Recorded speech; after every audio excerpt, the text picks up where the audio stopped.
서울의 하늘은 아침부터 잿빛으로 물들어 있었고 오후가 되자 기어이 굵은 빗줄기를 쏟아내기 시작했다. 강남 한복판에 우뚝 솟은 최고급 호텔 그랜드 볼룸의 창밖으로 흐르는 빗물은 마치 한서윤의 심정을 대변하듯 처량하게 흘러내렸다. 대한민국 건설업계의 거목이라 불리던 한울건설의 외동딸이자 현재 전략기획실장을 맡고 있는 서윤은 창백한 얼굴로 회의장 입구에 서 있었다. 그녀가 입고 있는 검은색 정장은 단정했지만 자세히 들여다보면 소매 끝이 아주 미세하게 낡아 있어 기울어가는 가세의 현실을 적나라하게 보여주는 듯했다. 한때는 모든 이들의 선망을 받던 백조였으나 지금은 날개가 꺾인 채 벼랑 끝으로 내몰린 그녀의 주변에는 숨 막히는 침묵과 경멸 섞인 시선만이 감돌고 있었다. 오늘 이 자리는 부도 직전에 몰린 한울건설의 채권을 인수하고 경영권을 넘겨받을 투자자를 만나는 최후의 협상 테이블이었다. 아버지인 한 회장이 뇌출혈로 쓰러진 후 회사는 하이에나 같은 경쟁사들과 믿었던 임원들의 배신으로 처참하게 무너져 내렸다. 서윤은 떨리는 손을 애써 감추며 핸드백을 꽉 쥐었다. 자존심 따위는 이미 버린 지 오래였고 오직 아버지가 평생을 바쳐 일궈온 회사를 공중분해시킬 수 없다는 일념 하나만이 그녀를 지탱하고 있었다.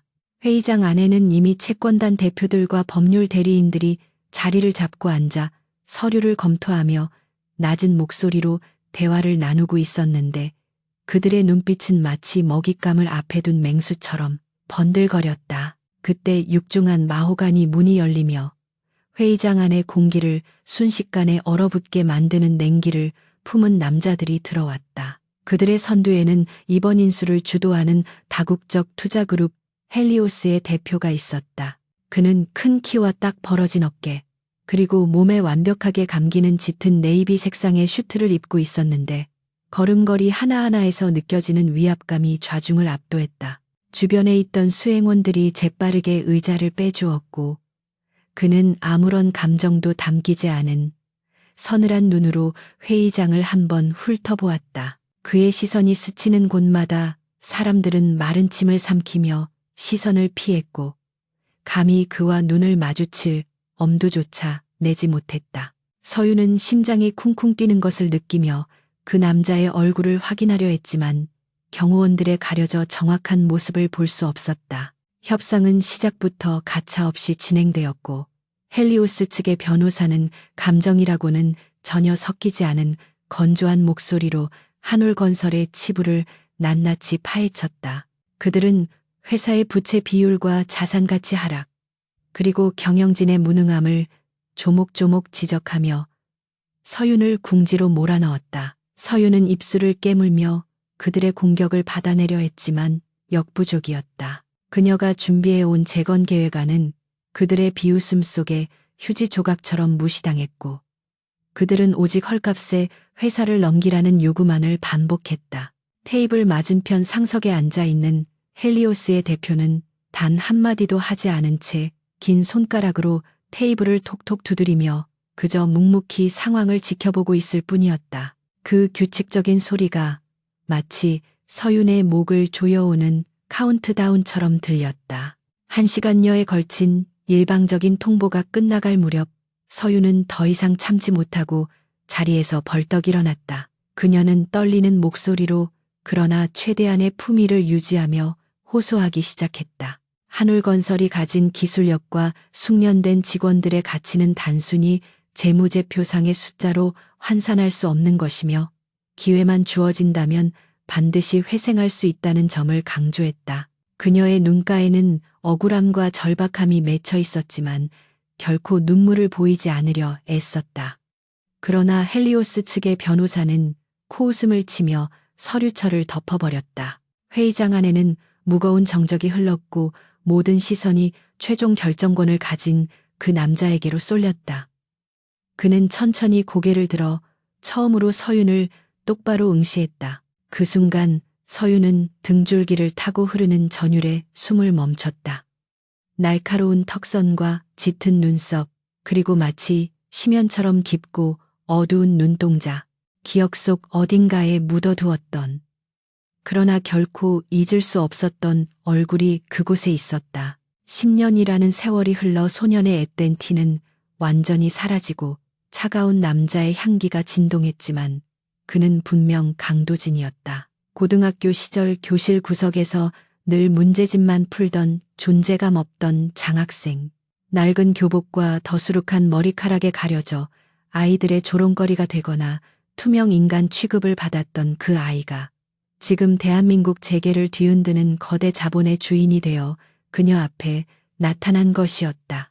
서유는 너무나도 큰 충격에 입을 벌린 채 아무 말도 할 수 없었다. 도진은 서윤의 경악한 표정을 즐기기라도 하듯 입꼬리를 아주 미세하게 올리며 비릿한 미소를 지었다. 그의 눈빛에는 과거의 나약함 따위는 찾아볼 수 없었고 오직 먹잇감을 제압한 포식자의 여유만이 넘쳐 흘렀다. 그는 천천히 자리에서 일어나 서윤에게 다가왔다. 그의 큰 그림자가 서윤을 완전히 덮어버렸고 그가 풍기는 시원하면서도 묵직한 우디 향이 그녀의 코끝을 자극했다. 도진은 서윤의 턱끝을 들어 올리지는 않았지만 시선만으로도 그녀를 굴복시키기에 충분했다. 그는 낮고 부드러운 목소리로 그러나 뼈가 시릴 만큼 차갑게 입을 열었다. 오랜만이라는 인사조차 생략한 채 그는 그녀가 가장 듣고 싶지 않았던 현실을 잔인하게 들이밀었다. 한울건설의 운명은 이제 내 손안에 있다는 그의 선언은 서윤의 가슴에 비수처럼 꽂혔다. 서윤은 10년 전 자신이 그에게 했던 행동들을 떠올리며 죄책감과 공포에 사로잡혔다. 당시 학교의 여왕으로 군림하던 서윤은 가난하고 말이 없던 도진을 철저하게 무시했고 때로는 친구들이 그를 괴롭힐 때 방관하거나 차가운 눈빛으로 외면했었다. 그녀에게 도진은 배경도 미래도 없는 존재였기에 기억할 가치조차 없다고 생각했었다. 하지만 운명의 수레바퀴는 잔인하게도 역전되어 이제는 그녀가 그에게 자비를 구걸해야 하는 처지가 된 것이었다. 도진은 서윤의 흔들리는 눈동자를 놓치지 않고 집요하게 파고들며 그녀의 불안을 증폭시켰다. 회의가 허무하게 끝나고 헬리우스 측 관계자들이 하나둘씩 회의장을 빠져나가기 시작했다. 서윤은 멍하니 서 있다가 정신을 차리고 급하게 도진의 뒤를 쫓았다. 이대로 그를 보내면 정말 끝이라는 생각에 자존심이고 뭐고 다 내던지고 그를 붙잡아야 했다. 복도로 나온 서윤은 엘리베이터 앞에서 수행원들에게 둘러싸여 있는 도진을 발견하고 큰 소리로 그의 이름을 불렀다. 강도진이라는 이름 세 글자가 텅 빈 복도에 메아리 쳤고 그의 발걸음이 멈췄다. 수행원들이 서윤을 제지하려 했지만 도진이 손을 들어 그들을 물렸다. 그는 천천히 몸을 돌려 서윤을 바라보았다. 그 무심하고도 오만한 태도는 서윤을 더욱 비참하게 만들었다. 서윤은 거친 숨을 몰아쉬며 도진의 앞으로 다가가 고개를 숙였다. 제발 한 번만 기회를 달라고. 아버지가 평생을 바친 회사를 이대로 무너뜨릴 수는 없다고 간절하게 호소했다. 그녀의 목소리는 물기에 젖어 떨리고 있었고 평소에 당당하던 모습은 온데간데 없었다. 도진은 주머니에 한 손을 꽂은 채 삐딱하게 서서 그녀의 정수리를 내려다보았다. 그는 마치 이 상황이 매우 흥미로운 연극이라도 되는 양 관조하고 있었다. 10년 전 그가 그녀에게 말을 걸었을 때 그녀가 보여주었던 그 차가운 무시와 경멸을 그는 단 한순간도 잊지 않았다. 그리고 이제 그는 그 모든 것을 몇 배로 되갚아줄 힘을 가지고 있었다. 도진은 한 걸음 더 다가와 서윤의 귀에 대고 속삭였다. 그의 숨결이 닿자 서윤의 몸이 딱딱하게 굳었다. 그는 단순한 채무 상환이나 경영권 포기 이상의 것을 원하고 있었다. 그는 서윤에게 빚을 갚을 수 있는 다른 방법이 있다고 넌지시 암시하며 그녀의 일상과 영혼을 송두리째 흔들어 놓을 제안을 던졌다. 그것은 명백한 모욕이자 유혹이었고 벼랑 끝에 선 서윤이 거부할 수 없는 독이 든 성배와도 같았다. 도진은 서윤의 반응을 기다리지 않고 엘리베이터에 몸을 실었다. 닫히는 문틈 사이로 보이는 그의 눈빛은 서윤을 절대 놓아주지 않겠다는 집착으로 이글거리고 있었다. 서윤은 엘리베이터가 떠난 후에도 한참 동안 그 자리에 못 박힌 듯 서 있었다. 다리에 힘이 풀려 주저앉고 싶었지만 억지로 버티며 벽을 짚었다. 머릿속이 하얗게 변해버려 아무런 생각도 나지 않았지만 단 하나 분명한 것은 자신의 삶이 이제 완전히 다른 국면으로 접어들었다는 사실이었다. 강도진 그는 더 이상 과거의 그 소년이 아니었다. 그는 복수심에 불타는 악마이자 구원자라는 두 얼굴을 하고 그녀의 인생에 다시 침입했다. 창밖의 빗줄기는 더욱 거세졌고 천둥 소리가 건물을 뒤흔들었다. 서윤은 떨리는 손으로 휴대폰을 꺼내 비서실에 전화를 걸어 내일 헬리오스 본사로 찾아가겠다는 일정을 잡으라고 지시했다. 다음 날 아침 서윤은 밤새 한숨도 자지 못한 채 헬리오스 코리아 본사가 위치한 강남의 파이낸스 센터로 향했다. 초고층 빌딩의 위용은 압도적이었고 로비에서부터 느껴지는 세련되고 차가운 분위기는 한울건설의 낡은 사옥과는 비교조차 되지 않았다. 안내 데스크의 직원은 서윤의 이름을 확인하고는 깍듯하지만 사무적인 태도로 그녀를 최상층 펜트하우스 오피스로 안내했다. 전용 엘리베이터를 타고 올라가는 동안 서윤은 거울에 비친 자신의 모습을 점검했다. 핏기 없는 얼굴을 가리기 위해 붉은 립스틱을 발랐지만 눈동자의 불안함은 감출 수 없었다. 그녀는 마음을 다잡으며 도진과의 두 번째 대면을 준비했다. 최상층에 도착하자 넓은 통유리 너머로 서울 시내가 한눈에 내려다 보이는 거대한 집무실이 나타났다. 바닥에는 최고급 대리석이 깔려 있었고 모던한 디자인의 가구들이 질서 정연하게 배치되어 있었다. 방 한가운데 놓인 거대한 검은색 책상 뒤에 도진이 앉아 서류를 보고 있었다. 그는 서윤이 들어왔음에도 불구하고 고개를 들지 않고 하던 일을 계속했다. 서윤은 비서가 안내해 준 자리에 앉지 않고 책상 앞에 서서 그가 자신을 봐주기를 기다렸다. 침묵은 길었고 그 시간 동안 서윤은 자신이 철저하게 을의 위치에 있음을 다시 한번 뼈저리게 느꼈다. 10분 정도가 지나서야 도진은 펜을 내려놓고 고개를 들었다. 도진은 인터폰을 눌러 비서에게 아무도 들이지 말라고 지시한 뒤 자리에서 일어나 소파 쪽으로 걸어왔다. 그는 서윤에게 앉으라고 권하지도 않고 맞은편 소파에 다리를 꼬고 앉아 그녀를 올려다보았다. 어제와는 달리 넥타이를 푼 셔츠 차림의 그는 한결 여유로워 보였지만 그 속에 감추어진 날카로움은 여전했다. 그는 테이블 위에 놓인 계약서를 턱짓으로 가리켰다. 서윤이 떨리는 손으로 계약서를 집어들자 그곳에는 상상조차 하지 못했던 조항들이 적혀 있었다.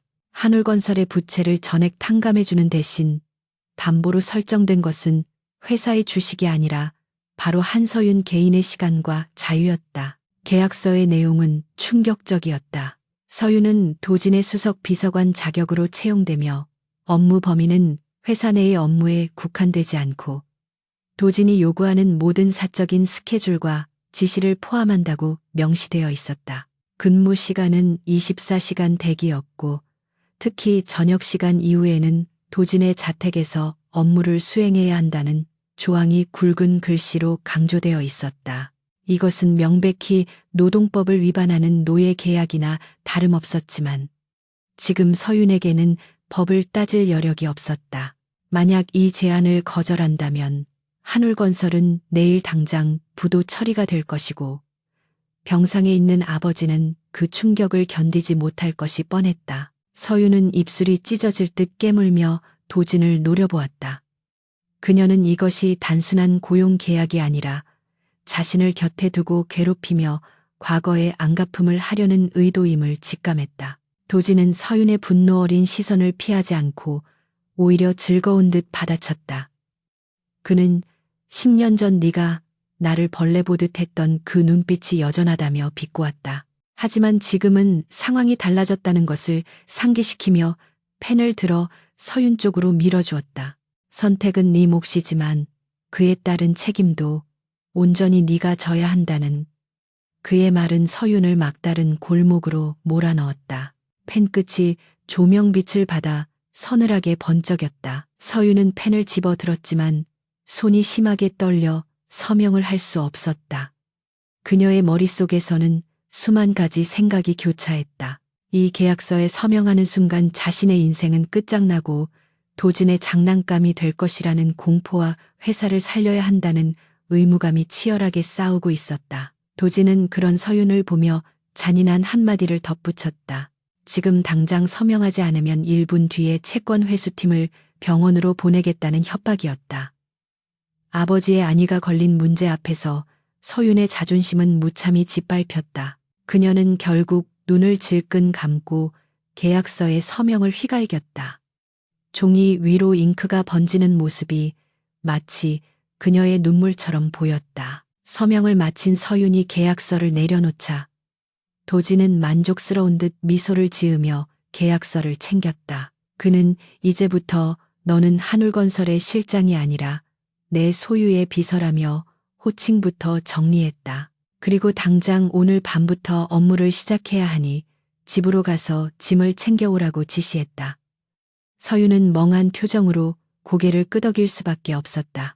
그녀는 마치 영혼이 빠져나간 인형처럼 비틀거리며 집무실을 빠져나왔다. 등 뒤에서 도진이 인터폰으로 누군가에게 지시를 내리는 소리가 들렸지만 내용은 귀에 들어오지 않았다. 건물을 나온 서윤은 쏟아지는 햇살이 너무나도 야속하게 느껴졌다.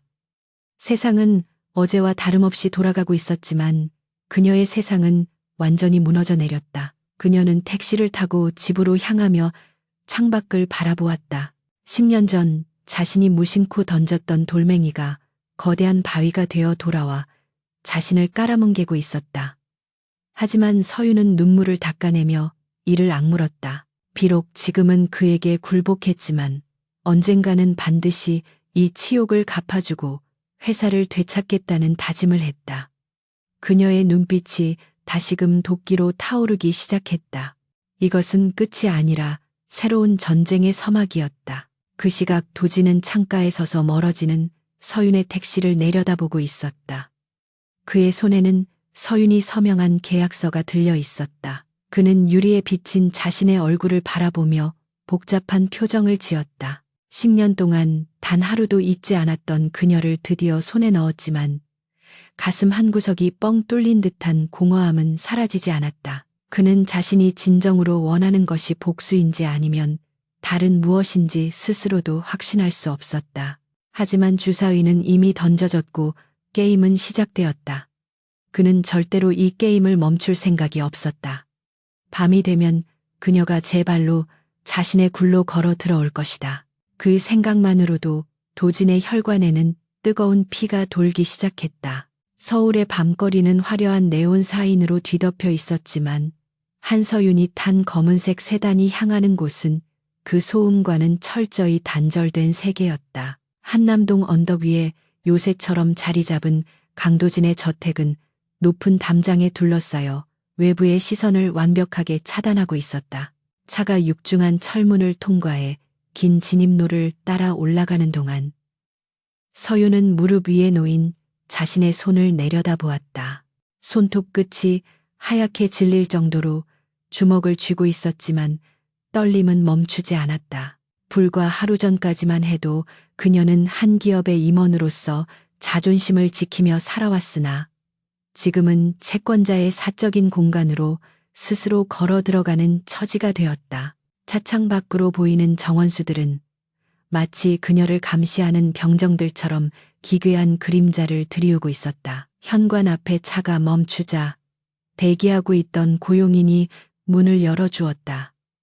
서윤은 짧은 숨을 들이키며 차에서 내렸다. 저택의 내부는 밖에서 보던 것보다 훨씬 더 넓고 차가운 분위기를 풍겼다.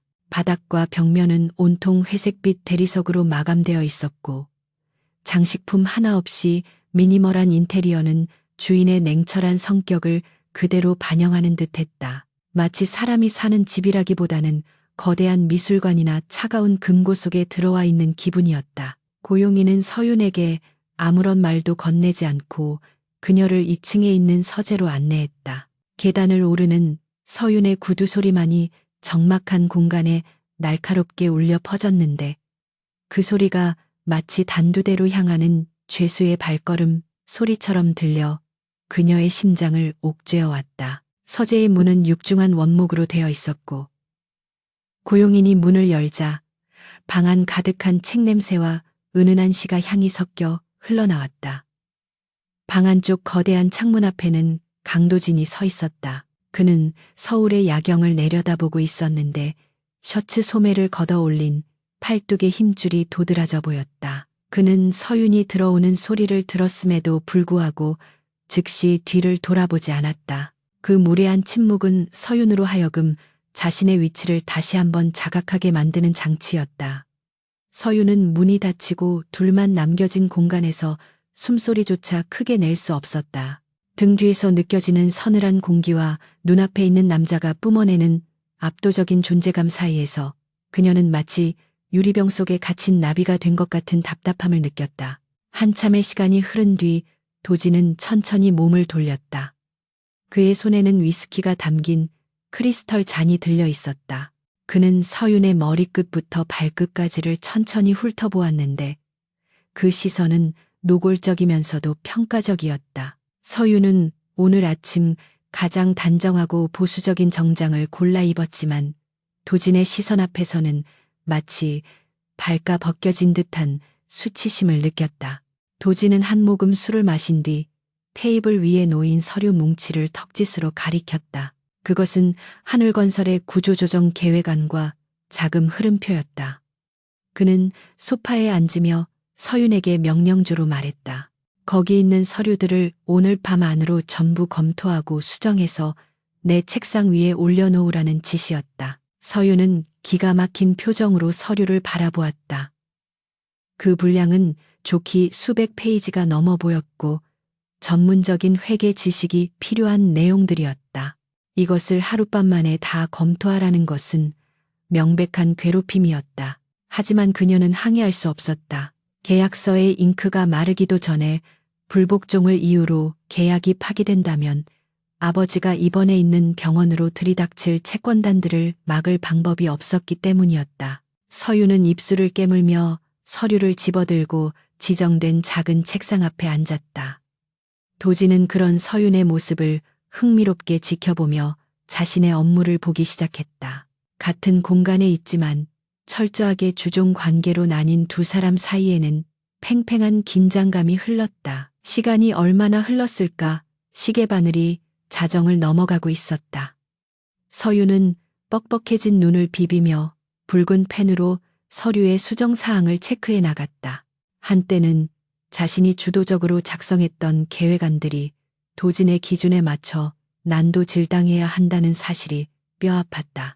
도진은 한울건설의 방만한 경영과 불필요한 자산들을 가차없이 매각하라고 메모해 두었고 그 중에는 서윤이 아끼던 직원들의 부서도 포함되어 있었다. 그녀는 분노가 치밀어 올랐지만 펜을 꽉 쥐는 것으로 감정을 억눌렀다. 지금 감정적으로 대응해봤자 얻을 것은 아무것도 없다는 것을 너무나 잘 알고 있었기에 그녀는 차라리 로봇이 되기로 마음먹었다. 그때 도진이 자리에서 일어나 서윤의 등 뒤로 다가왔다. 인기척도 없이 다가온 그 때문에 서윤은 깜짝 놀라 몸을 움츠렸다. 도진은 의자 등받이를 짚고 서윤의 어깨 너머로 그녀가 작업 중인 서류를 내려다보았다. 그의 뜨거운 체온과 숨결이 서윤의 목덜미에 닿을 듯 가깝게 느껴졌다. 서윤은 온몸의 신경이 곤두서는 것을 느꼈지만 애써 태연한 척하며 모니터 화면에 시선을 고정했다. 도진은 낮은 목소리로 비아냥거렸다. 학창 시절에는 그렇게 똑똑한 척 고개를 뻣뻣하게 들고 다니더니 일 처리는 영겜뜨다는 그의 말에 서윤의 자존심이 다시 한번 긁혔다. 그는 일부러 그녀의 과거를 들춰내며 우월감을 즐기고 있는 것이 분명했다. 서윤은 참다 못해 고개를 돌려 도진을 올려다보았다. 그녀의 눈동자는 피로와 분노로 붉게 충혈되어 있었지만 그 안에 담긴 도끼만은 여전했다. 그녀는 최대한 정중함을 가장하여 업무의 양이 물리적으로 불가능한 수준임을 지적했다. 그러나 도진은 코웃음을 치며 서윤의 말을 잘랐다. 그는 네가 지금 상황 파악이 안 되는 것 같은데 너는 지금 협상 테이블에 앉아 있는 파트너가 아니라 내 지시를 따라야 하는 고용인일 뿐이라고 차갑게 일갈했다. 그리고 능력이 안 되면 몸으로라도 때우라는 모욕적인 말을 덧붙이며 서윤의 턱을 거칠게 잡았다. 그의 손길은 뜨거웠고 힘이 들어가 있어 서윤은 고통스러웠지만 신음소리를 내지 않고 그를 노려보았다. 도진은 서윤의 반항적인 눈빛을 보자 묘한 희열을 느꼈다. 10년 전 자신을 투명 인간 취급하던 그 오만한 눈동자가 지금은 오직 자신만을 담고 흔들리고 있다는 사실이 짜릿했다. 그는 잡고 있던 서윤의 턱을 놓고 책상 위에 놓인 호출벨을 눌렀다. 곧이어 중년의 집사가 들어왔고 도진은 그에게 와인을 가져오라고 지시했다. 그리고 서윤에게는 하던 일을 멈추고 술 시중을 들라고 명령했다. 그것은 명백히 그녀를 비서가 아닌 접대부 취급하는 처사였지만 서윤은 이를 악물고 자리에서 일어났다. 회사를 살리기 위해서라면 이보다 더한 굴욕도 참아내야 했다. 집사가 와인과 안주를 세팅하고 나가자 서재아는 다시 정막에 휩싸였다. 서윤은 떨리는 손으로 와인 병을 들어 도진의 잔에 술을 따랐다. 붉은 액체가 잔을 채우는 소리가 유난히 크게 들렸다. 도진은 소파에 깊숙이 몸을 파묻고 서윤이 따르는 술을 받았다. 그는 일부러 잔을 기울여 서윤의 손에 와인이 조금 쏟아지게 만들었다. 차가운 액체가 손등을 타고 흐르자 서윤은 당황하여 냅킨을 찾으려 했지만 도진이 그녀의 손목을 낚아챘다. 그는 젖은 그녀의 손을 자신의 입가로 가져가더니 혀로 핥아내듯 닦아냈다. 서윤은 소스라치게 놀라 손을 빼려 했지만 그의 악력은 상상 이상으로 강했다.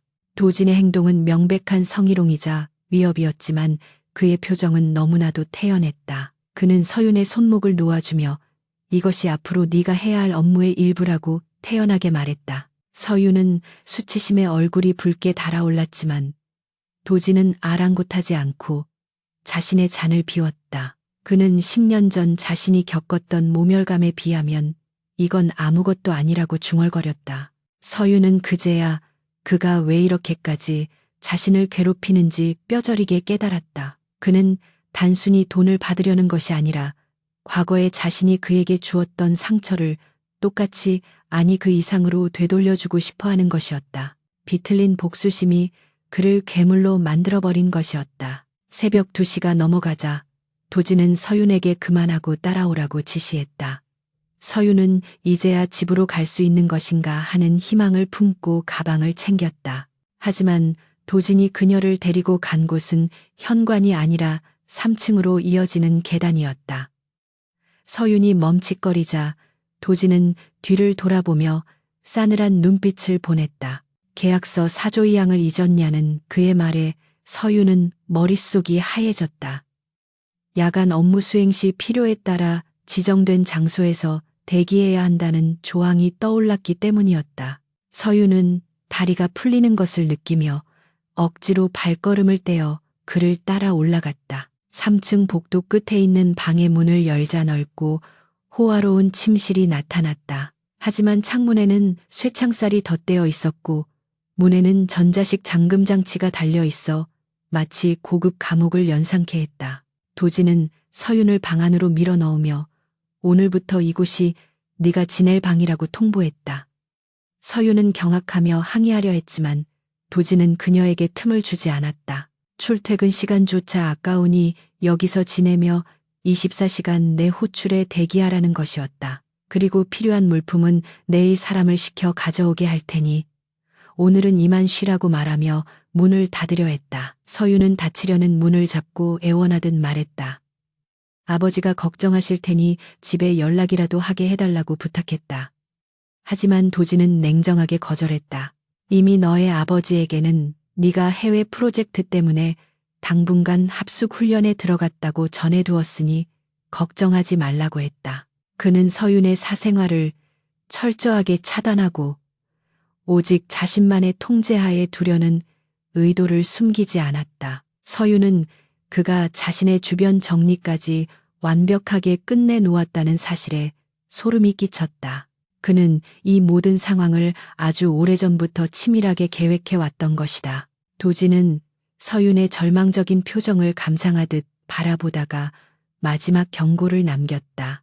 만약 도망치거나 딴 마음을 먹는다면 그 즉시 한울건설의 부도 처리는 물론이고 너의 아버지 병원비 지원도 끊길 것이라고 협박했다. 그리고 네가 얌전히 굴어야 내 가족이 무사할 수 있다는 사실을 명심하라고 덧붙였다. 문이 닫히고 도어록이 잠기는 기계음이 들리자 서윤은 그 자리에 주저앉고 말았다. 완벽하게 고립되었다는 공포가 밀려왔다. 방 안은 지나치게 고요했고 창밖에 달빛만이 차갑게 그녀를 비추고 있었다. 서윤은 낯선 침대에 앉아 무릎을 끌어안았다. 눈물이 나오지 않을 정도로 충격이 컸다. 그녀는 방 안을 둘러보다가 협탁 위에 놓인 태블릿 PC를 발견했다. 화면을 켜자 도진의 스케줄과 그녀가 내일 해야 할 업무 리스트가 빼곡하게 적혀 있었다. 심지어 아침 식사 메뉴와 그가 입을 옷의 코디까지 지정되어 있었다. 이것은 비서의 업무를 넘어선 완벽한 사육이자 길들이기였다.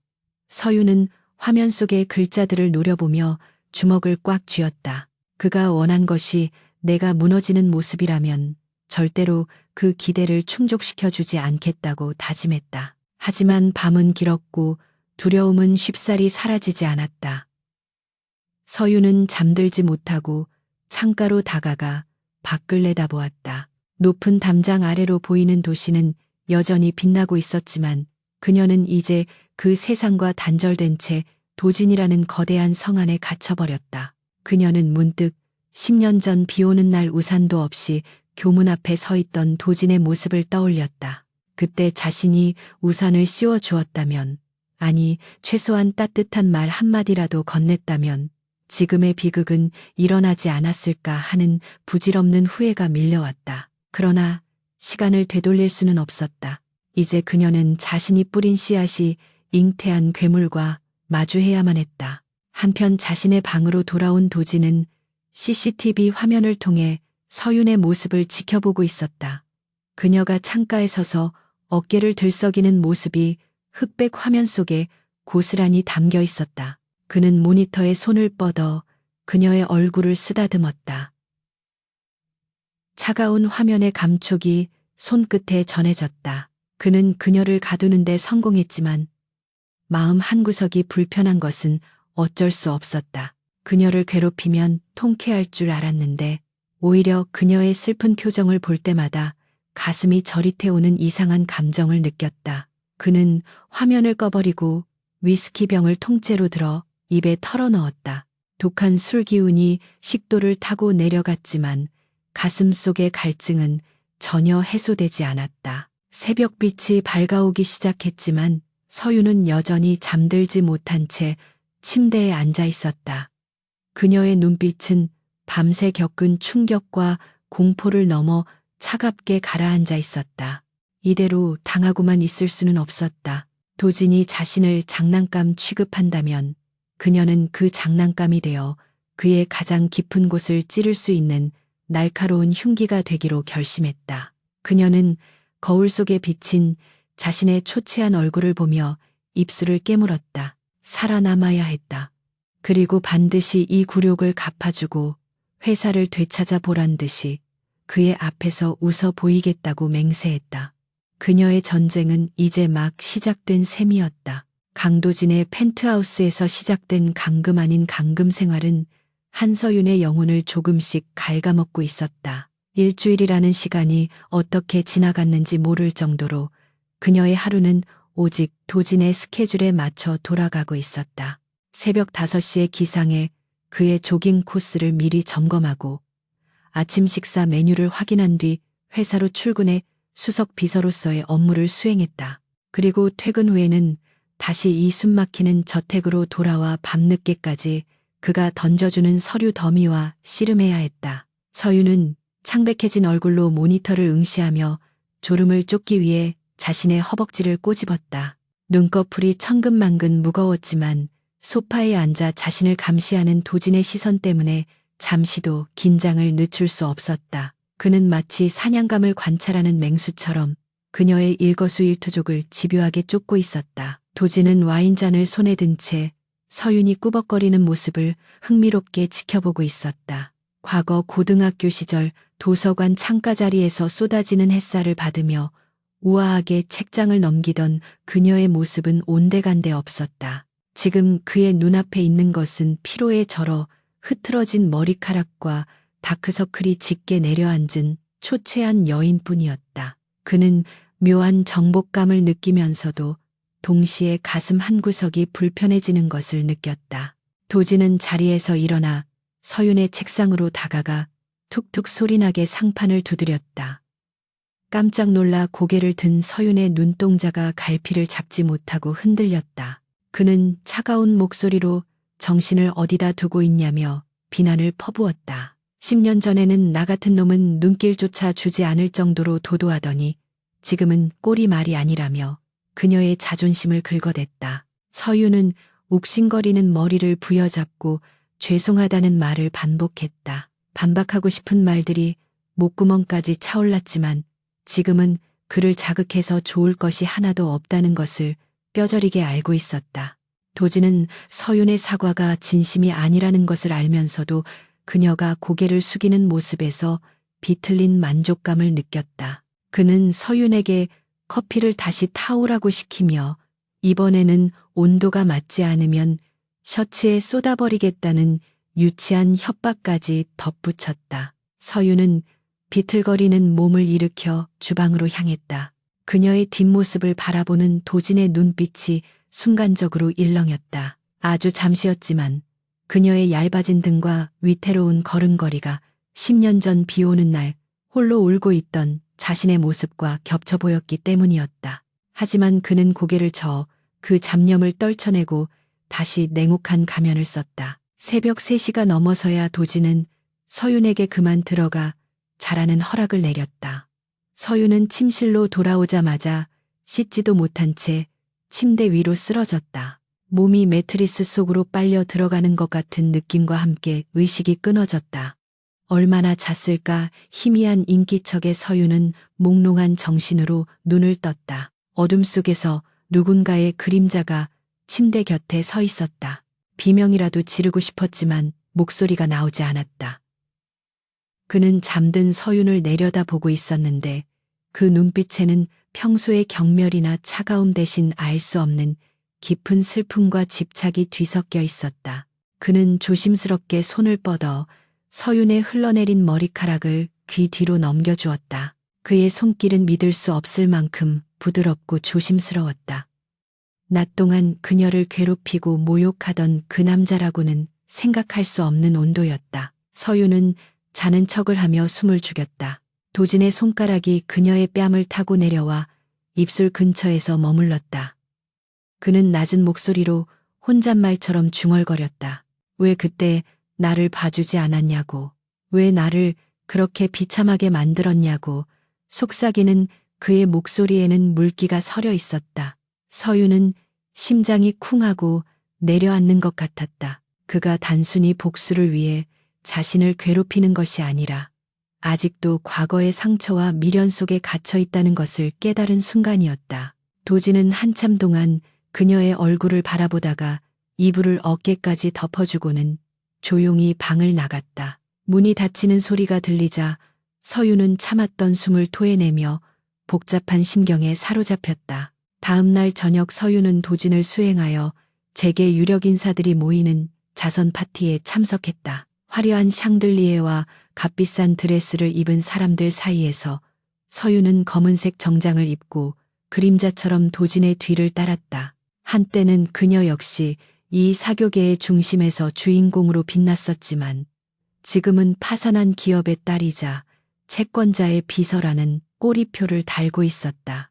사람들은 수군거리며 그녀를 곁눈질했고 어떤 이들은 노골적으로 조소를 보내기도 했다. 도진은 그런 시선들을 즐기기라도 하듯 서윤의 허리에 손을 감고 보란듯이 데리고 다녔다. 그의 손길은 소유권을 주장하는 낙인처럼 뜨겁게 느껴졌다. 서윤은 수치심에 얼굴이 달아올랐지만 꼿꼿하게 허리를 세우고 버텼다. 여기서 무너지면 도진이 원하는 대로 되는 것이었다. 파티가 무르익어갈 무렵 도진이 잠시 중요한 통화를 위해 자리를 비운 사이 불청객이 서윤에게 접근했다. 그는 경쟁 건설사의 상무이자 악질적인 소문으로 유명한 박동훈이었다. 그는 샴페인 잔을 들고 비릿한 미소를 지으며 서윤의 앞을 막아섰다. 한때 한울건설의 하청업체였던 그는 서윤의 아버지에게 계약 해지를 당한 것에 대해 앙심을 품고 있었다. 박상무는 서윤의 위아래를 훑어보며 비아냥거렸다.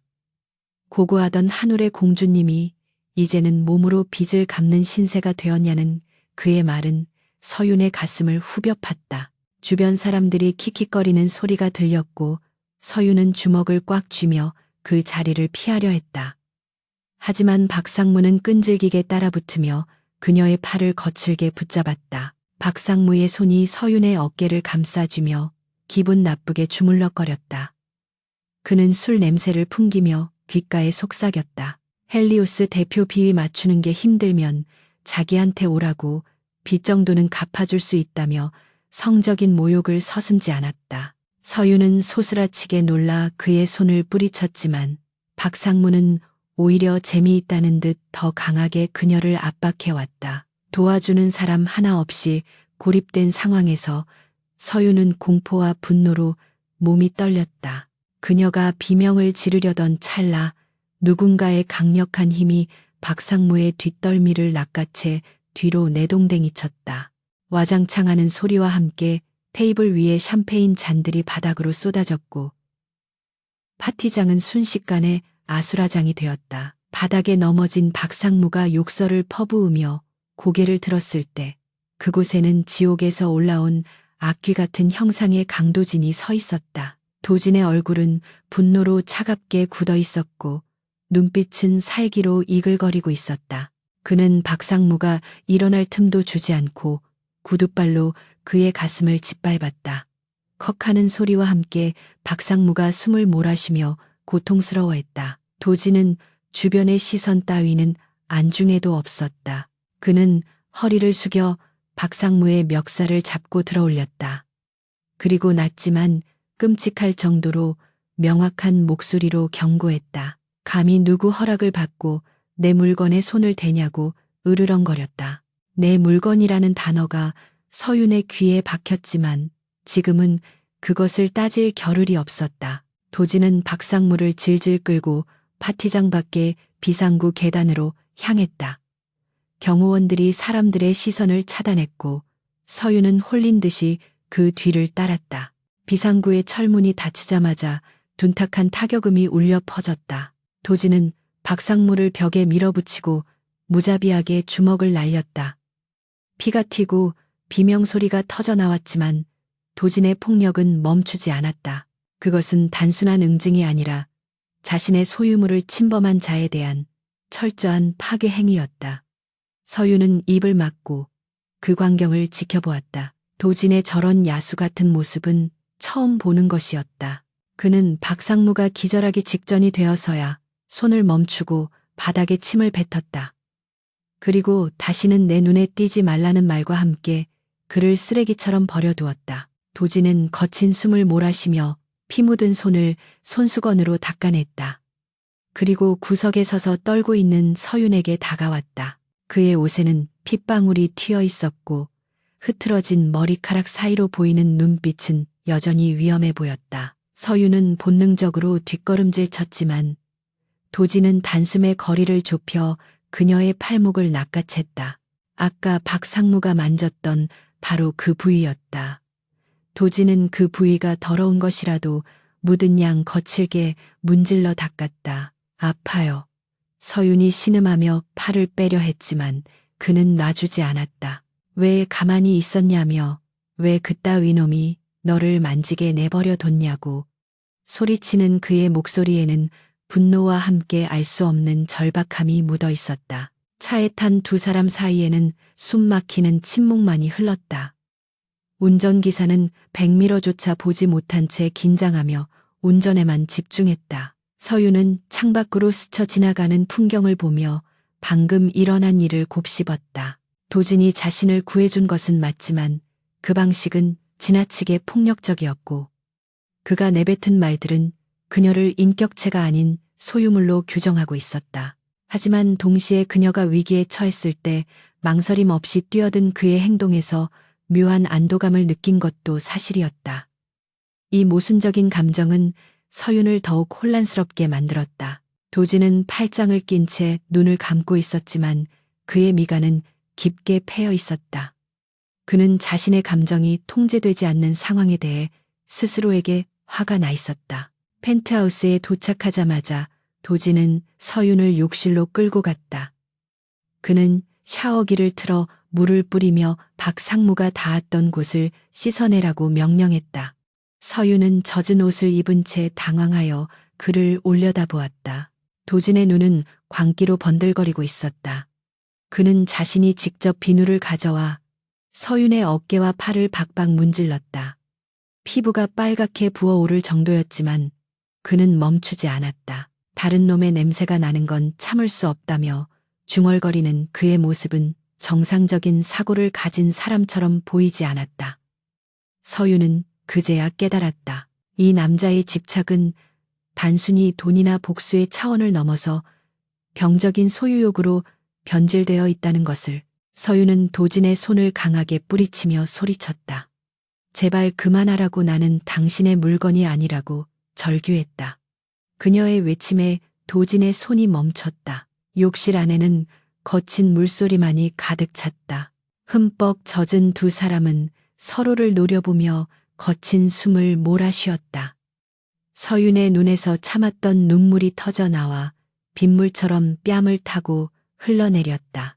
도진은 그 눈물을 보자마자 마치 찬물을 뒤집어 쓴 듯 정신이 돌아오는 것 같았다. 그는 천천히 손을 내려 서윤의 붉어진 팔을 바라보았다. 자신의 손으로 만든 상처였다. 그의 눈동자가 흔들리며 후회와 자괴감이 스쳐 지나갔다. 도진은 말없이 욕실을 나가버렸다. 혼자 남겨진 서윤은 바닥에 주저앉아 오열했다. 차가운 물줄기가 계속해서 그녀의 몸을 때렸다. 그녀는 자신의 처지가 너무나 비참하고 서러웠다. 회사를 살리겠다는 일념 하나로 버티고 있지만 과연 자신이 언제까지 이 지옥 같은 생활을 견딜 수 있을지 확신할 수 없었다. 하지만 한편으로는 도진의 그 광기 어린 행동이면에 숨겨진 깊은 상처와 외로움을 보았기에 그를 마냥 증오할 수만은 없었다. 그는 괴물이었지만 그녀가 만들어낸 괴물이었다. 이 끔찍한 인연의 사슬을 끊어내거나 혹은 풀어나가야 할 책임이 자신에게도 있다는 생각이 들었다. 그날 밤 도진은 서재에서 독한 위스키를 병째 들이켰다.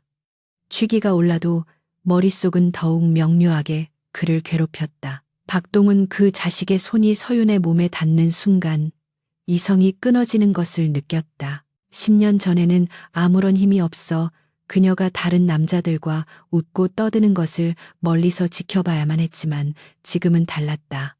그녀는 내 것이어야 했다. 오직 나만이 그녀를 만지고 괴롭히고 울릴 수 있었다. 하지만 욕실에서 그녀가 흘린 눈물이 가슴에 박혀 빠지지 않았다. 복수를 하면 통쾌할 줄 알았는데 왜 자꾸만 마음이 아픈 것인지 그는 도무지 알 수 없었다. 그는 빈 술병을 벽에 던져 산산조각냈다. 파편이 튀어 손등에 상처가 났지만 통증조차 느껴지지 않았다. 다음 날 아침 서윤은 퉁퉁 부은 눈으로 일어났다. 거실로 나가자 도진은 이미 출근하고 없었다. 식탁 위에는 간단한 해장국과 함께 약상자가 놓여 있었다. 그리고 그 옆에는 메모지 한 장이 남겨져 있었다. 오늘은 재택근무, 쉬어. 짧고 건조한 문장이었지만 서윤은 그 글씨체에서 느껴지는 도진의 서툰 배려를 읽을 수 있었다. 그녀는 약상자를 열어 연고를 꺼내 어젯밤 그가 거칠게 문질렀던 팔에 발랐다. 따가운 통증이 조금씩 가라앉았다. 그녀는 창밖을 바라보며 깊은 한숨을 내쉬었다. 그와의 관계가 점점 더 복잡하고 위험한 미로 속으로 빠져들고 있음을 직감했다. 한편 도진은 사무실에 도착하자마자 비서실장에게 지시를 내렸다. 박동은 상무가 속한 건설사에 대한 전방위적인 세무조사와 자금 압박을 시작하라는 것이었다. 그리고 박동훈 개인에 대한 비리 자료를 모아 검찰에 넘기라고 명령했다. 그의 목소리에는 일말의 자비도 없었다. 감히 내 여자를 건드린 대가가 얼마나 혹독한지 뼈저리게 가르쳐 줄 생각이었다. 도진은 창밖으로 보이는 서울 시내를 내려다보며 넥타이를 거칠게 풀었다. 이제 시작일 뿐이었다. 서윤을 지키기 위해서라면 그는 기꺼이 악마가 될 준비가 되어 있었다. 그리고 언젠가는 그녀가 자신의 발로 걸어와 품에 안기게 만들 것이라고 다짐했다. 그랜드 인터컨티넨탈 호텔의 대연회장은 대한민국의 네로라 하는 정재계 인사들로 발 디딜 틈이 없었다. 매년 열리는 상공인의 밤 행사는 단순한 사교 모임을 넘어 보이지 않는 권력의 서열을 확인하고 은밀한 거래가 오가는 전쟁터와도 같았다. 천장에 매달린 거대한 크리스털 샹들리에가 눈부신 빛을 뿜어내고 있었지만 한서윤에게는 그 빛이 신문을 받는 취조실의 조명처럼 날카롭고 고통스럽게 느껴졌다. 그녀는 강도진의 한 걸음 뒤에 서서 그림자처럼 존재감을 지우려 애썼다. 불과 1년 전만 해도 이 자리의 주인공 중 한 명으로서 화려한 드레스를 입고 건배사를 제의하던 그녀였지만 지금은 헬리오스 대표의 수행비서라는 초라한 명찰을 달고 있었다. 검은색 정장은 단정했지만 주변을 가득 채운 명품 드레스들의 향연 속에서는 오히려 그녀의 몰락을 더욱 두드러지게 만드는 낙인과도 같았다. 사람들의 시선은 잔인했다. 그들은 샴페인 잔을 기울이며 서윤을 힐끔거렸고 부채 뒤에 숨어 은밀한 속삭임을 주고받았다. 한때 그녀에게 굽신거렸던 사람들이 이제는 경멸과 호기심이 뒤섞인 눈빛으로 그녀를 훑어내리는 것을 느끼며 서윤은 입술 안쪽을 깨물어 피맛을 삼켰다. 도진은 그런 분위기를 모를 리 없었지만 태연하게 행동했다. 그는 여유로운 미소를 띠고 거물급 인사들과 인사를 나누면서도 서윤이 시야에서 벗어나지 않도록 교묘하게 동선을 조절했다. 도진이 잠시 경제부 장관과 심도 있는 대화를 나누는 사이 서윤은 숨 막히는 공기를 견디지 못하고 테라스 쪽으로 발걸음을 옮겼다. 차라리 차가운 밤바람을 맞는 편이 이 숨막히는 위선의 공간보다 나을 것 같았다. 하지만 테라스 역시 안전지대는 아니었다. 서윤이 난간에 기대어 깊은 한숨을 내쉬고 있을 때 뒤에서 날카로운 하이힐 소리가 들려왔다. 고개를 돌리자 유통 재벌가의 딸이자 과거 서윤과 미묘한 라이벌 관계였던 최미나가 친구들을 대동하고 서 있었다. 그녀는 화려한 붉은 드레스를 입고 있었는데 손에는 와인잔을 들고 비릿한 미소를 짓고 있었다. 최미나는 서윤의 위아래를 훑어보며 비아냥거렸다. 한울건설이 망했다는 소식은 들었지만 설마 그 고고하던 한서윤이 남의 시중이나 드는 신세가 될 줄은 몰랐다며 혀를 찼다. 그녀의 목소리는 일부러 주변 사람들이 다 들을 수 있을 만큼 컸고 테라스에 있던 다른 사람들의 시선이 일제히 서윤에게 쏠렸다. 서윤은 끓어오르는 모욕감을 억누르며 자리를 피하려 했지만 최미나의 무리가 앞을 가로막았다. 최미나는 서윤에게 다가와 와인잔을 흔들며 속삭였다. 소문에는 네가 헬리오스 대표의 정부 노릇을 하며 빚을 탕감받고 있다던데 사실이냐고 물었다. 그리고는 몸 팔아서 회사를 살리려는 효녀라며 조롱 섞인 웃음을 터뜨렸다. 그 말은 서윤이 가장 두려워하고 부정하고 싶었던 현실을 정면으로 찌르는 비수였다. 서윤의 얼굴이 창백하게 질렸고 손끝이 파르르 떨렸다. 그녀는 참지 못하고 최미나를 노려보며 예의를 지키라고 낮게 경고했다. 하지만 최미나는 오히려 재미있다는 듯 서윤의 어깨를 툭툭 치며 네가 지금 자존심을 세울 처지냐고 되물었다. 그리고 실수인 척하며 들고 있던 레드 와인을 서윤의 흰 블라우스 위에 쏟아부었다. 붉은 와인이 옷감을 타고 흉하게 번져나가자 주변에서 작은 비명과 함께 키득거리는 웃음소리가 터져나왔다. 최미나는 어머 미안해서 어쩌냐며 과장된 몸짓으로 입을 가렸지만 눈은 명백히 웃고 있었다. 서유는 차가운 와인이 피부에 닿는 느낌에 치를 떨며 주먹을 꽉 쥐었다. 눈물이 왈칵 쏟아질 것 같았지만 여기에서 울면 정말로 패배자가 되는 것만 같아 이를 악물고 버텼다. 그때 테라스 입구 쪽에서 묵직한 정적이 흐르기 시작했다. 사람들이 홍해처럼 갈라지며 누군가 걸어오고 있었다. 강도진이었다. 그의 표정은 시베리아의 벌판처럼 차갑게 굳어 있었고 눈동자는 칠흑 같은 어둠을 품고 있었다. 그가 뿜어내는 압도적인 살기에 소란스럽던 테라스는 순식간에 찬물을 끼얹은 듯 조용해졌다. 도진은 성큼성큼 다가와 서윤의 앞을 막아섰다. 그는 자신의 재킷을 벗어 와인으로 얼룩진 서윤의 상체를 감싸주었다. 그 동작은 지극히 부드럽고 정중했으나 최민아를 바라보는 눈빛은 당장이라도 목을 비틀어 버릴 듯 흉흉했다. 도진은 서윤의 어깨를 감싸 안은 채 천천히 고개를 돌려 최민아를 내려다보았다. 그는 나직하지만 뼈가 울릴 정도로 묵직한 목소리로 물었다. 지금 내 사람에게 무슨 짓을 한 거냐고 물었다. 내 사람이라는 단어가 공간을 울렸다. 최민아는 도진의 기세에 눌려 뒷걸음질 치며 횡설수설 변명을 늘어놓았다. 실수였다고 그냥 장난이었다고 둘러댔지만 도진의 표정은 조금도 변하지 않았다. 도진은 최민아의 말을 자르며 차갑게 선언했다. 네 아버지가 운영하는 유통그룹이 헬리오스에게 대출 연장을 요청한 상태인 걸로 아는데 이런 식의 인성이라면 긍정적인 검토를 하기 어렵겠다고 말했다. 그 말은 단순한 위협이 아니라 명백한 사형 선고나 다름없었다. 최민아의 얼굴이 사색이 되어 파랗게 질렸다. 그녀는 다급하게 사과하려 했지만 도진은 그녀에게 눈길조차 주지 않았다. 그는 주변에 모여있던 구경꾼들을 차가운 시선으로 일별하며 경고했다. 앞으로 한서윤 실장에 대한 무례는 나에 대한 도전으로 간주하겠다고 선포했다.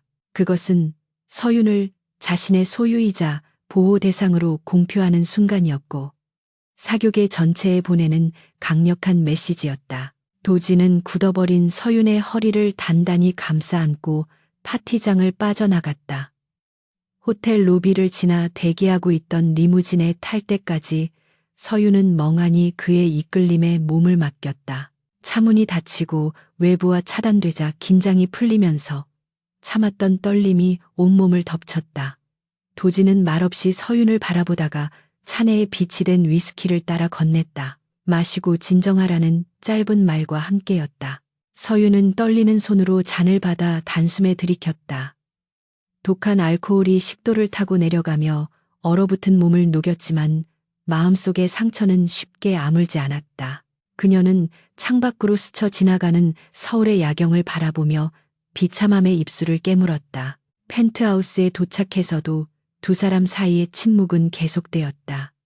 도진은 재킷을 벗어던지고 넥타이를 느슨하게 풀며 소파에 앉았다. 서윤은 옷을 갈아입기 위해 방으로 들어가려 했지만 도진이 그녀를 불러 세웠다. 그는 탁자 위에 놓인 와인병을 따며 한 잔 더 하라고 권했다. 서윤은 거절하고 싶었지만 오늘 밤만큼은 맨정신으로 잠들 수 없을 것 같아 순순히 맞은편에 앉았다. 도진은 서윤의 잔을 채워주며 넌지시 물었다. 왜 바보같이 당하고만 있었냐고. 10년 전 그 콧대 높던 한서윤은 어디 갔냐고 질책하듯 물었다. 그의 말투에는 화가 섞여 있었지만 그 이면에는 답답함과 안타까움이 묻어 있었다. 서윤은 연거푸 술을 마시며 씁쓸하게 웃었다. 그녀는 취기가 오르자 평소라면 절대 하지 않았을 말들을 쏟아내기 시작했다. 당신이 내 날개를 다 꺾어놓고 이제 와서 왜 날지 못하냐고 묻는 건 모순 아니냐고 반문했다. 빚쟁이 신세에 무슨 자존심이 남아있겠냐며 자조 섞인 목소리로 말했다. 도진은 그녀의 말에 반박하지 못하고 묵묵히 술잔만 기울였다. 서윤의 눈가가 붉어지더니 눈물이 그렁그렁 맺혔다. 그녀는 술 기운을 빌려 가슴속에 묻어두었던 이야기를 꺼내기 시작했다. 당신은 내가 당신을 무시했다고 생각하겠지만 사실은 그게 아니었다고 중얼거렸다. 도진의 눈썹이 꿈틀거렸다. 그는 잔을 내려놓고 서윤을 응시했다. 무슨 소리냐고 묻는 그의 눈빛이 날카로워졌다. 서윤은 고개를 숙인 채 눈물을 뚝뚝 흘리며 말을 이었다. 우리 아버지는 완벽주의자였고 내 주변에 흠집이 되는 존재를 용납하지 않는 분이었다고 설명했다.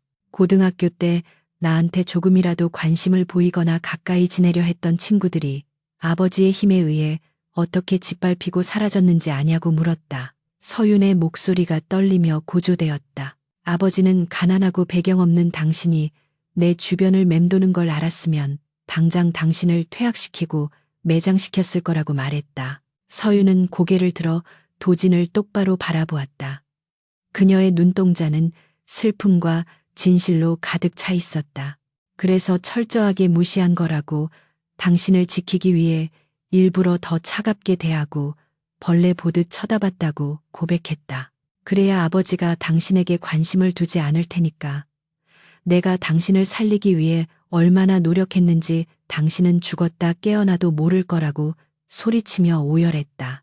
도진은 머리를 한 대 얻어맞은 듯한 충격에 멍하니 서윤을 바라보았다. 10년 동안 그를 괴롭히고 복수심을 불태우게 만들었던 그 차가운 눈빛과 무시가 사실은 자신을 보호하기 위한 그녀만의 처절한 방식이었다는 사실을 믿을 수가 없었다.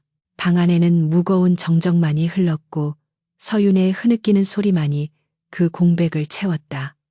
도진은 혼란스러운 표정으로 자신의 손을 내려다보았다. 그동안 자신이 복수라는 명분하에 저질렀던 잔인한 행동들이 주마등처럼 스쳐 지나갔다. 그녀를 벼랑 끝으로 몰아넣고 모욕을 주고 굴복시키려 했던 모든 순간들이 사실은 그녀의 희생을 짓밟는 행위였단 말인가. 도진의 가슴 속에서 거대한 균열이 일어났다.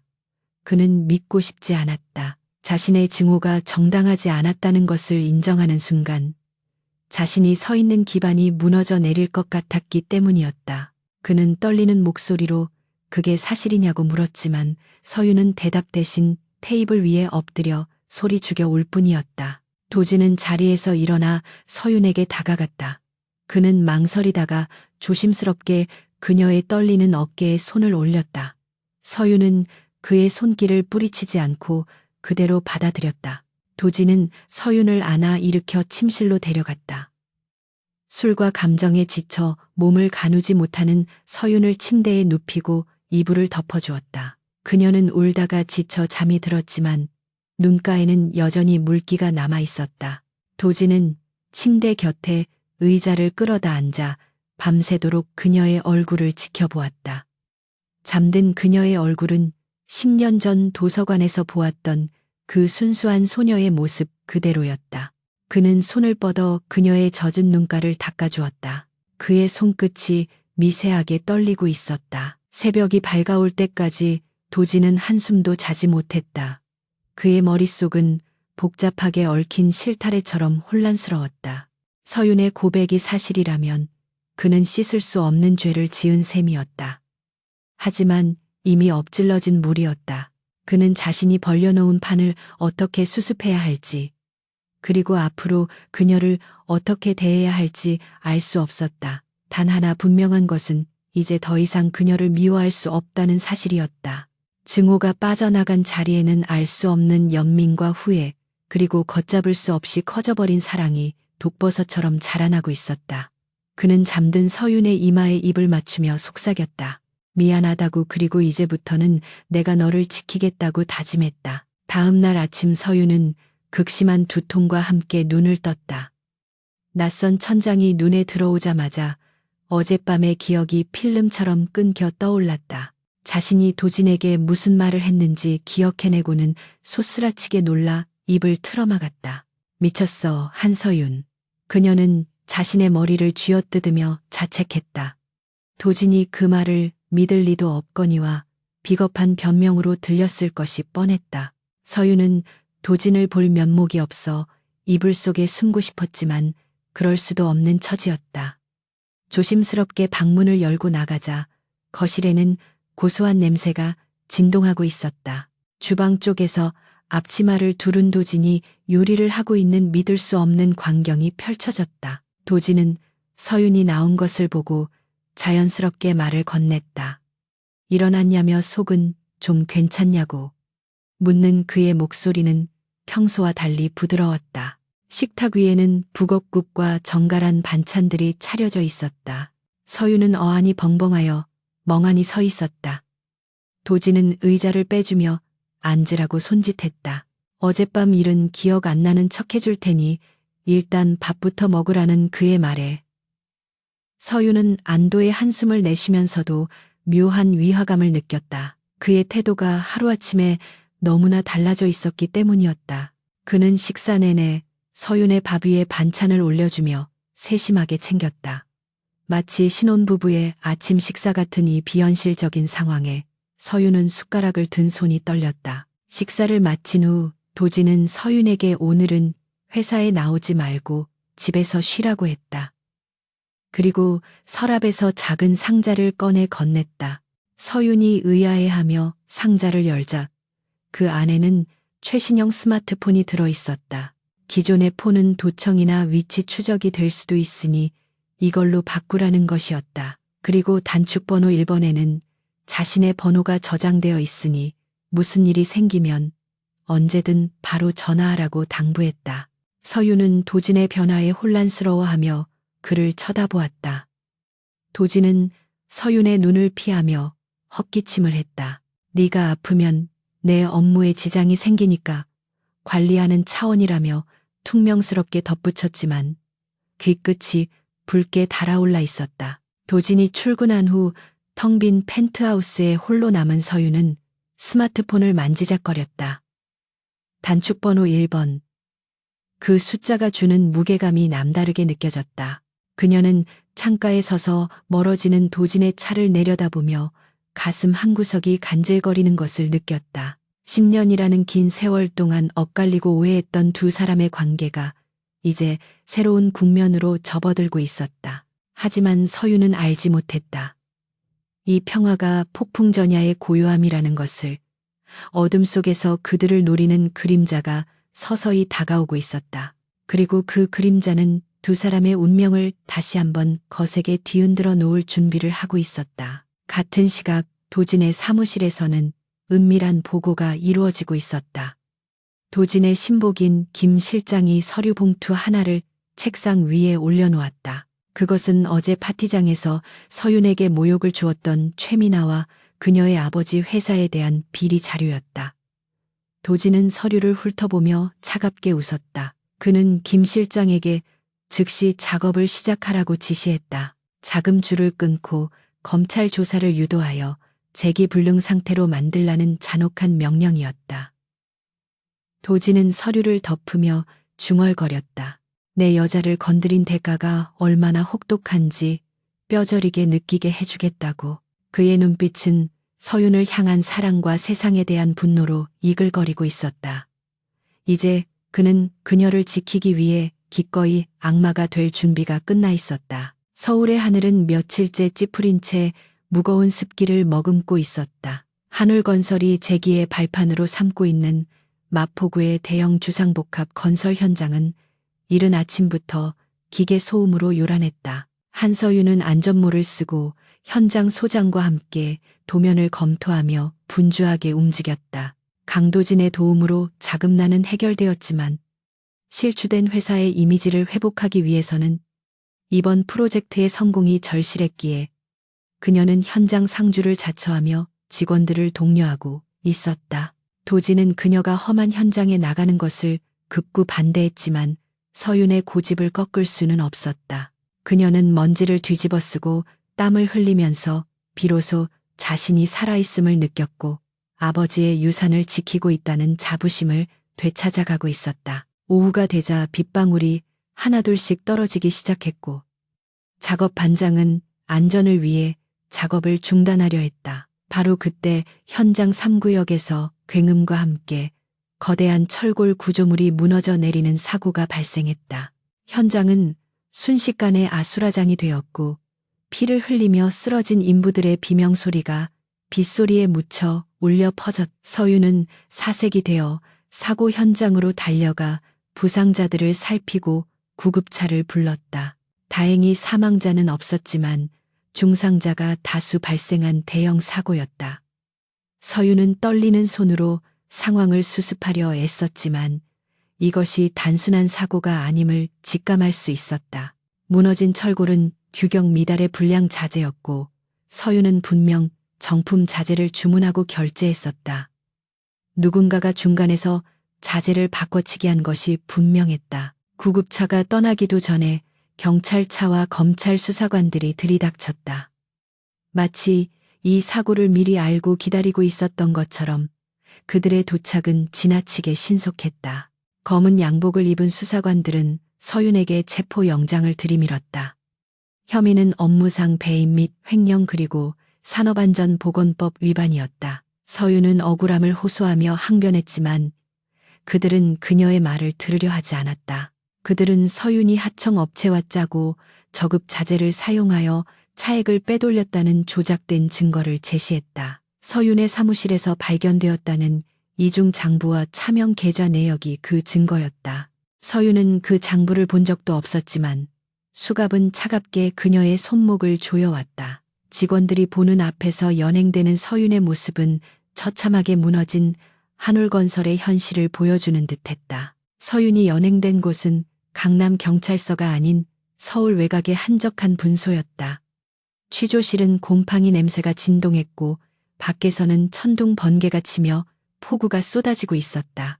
담당 형사는 서윤을 거칠게 의자에 앉히고 강압적인 태도로 자백을 강요했다. 그는 책상을 내리치며 이미 증거는 차고 넘치니 순순히 인정하고 선처를 구하라고 소리쳤다. 서윤은 끝까지 결백을 주장했지만 형사는 비웃으며 헬리오스 믿고 까부는 거냐고 비아냥거렸다. 그는 강도진도 이번 일에서 자유롭지 못할 것이라며 이번 사건이 단순히 서윤 개인을 노린 것이 아니라 도진을 겨냥한 거대한 음모의 시작임을 암시했다. 서윤은 그제야 이 모든 것이 경쟁사인 미래그룹이 헬리오스를 견제하기 위해 자신을 미끼로 삼았다는 것을 깨닫고 공포에 질렸다. 한편 헬리오스 본사에서 회의를 주재하던 도진은 서윤의 긴급 체포 소식을 듣고 이성을 잃었다. 그는 보고를 하던 김 실장의 멱살을 잡고 당장 차를 대라고 고함을 질렀다. 회의실의 유리창이 깨질 듯한 그의 분노에 임원들은 숨조차 쉬지 못했다. 도진은 직감적으로 이것이 미래그룹의 장 회장이 파놓은 함정임을 알아차렸다. 그들은 도진의 유일한 약점인 서윤을 공격함으로써 그를 협상 테이블로 끌어내거나 무너뜨리려는 수작이었다. 도진은 자신의 부주의로 서윤이 위험에 처했다는 죄책감에 치를 떨었다. 그는 엘리베이터로 향하며 어딘가로 전화를 걸었다. 그동안 양지에서 사업을 하며 최대한 감추어왔던 자신의 어두운 뒷배경을 움직일 시간이었다. 도진은 차 안에서 해커팀과 사설정보 조직에게 지시를 내렸다. 목표는 미래그룹의 하수인 역할을 한 건설 현장 소장과 자재 납품업체의 뒤를 캐는 것이었다.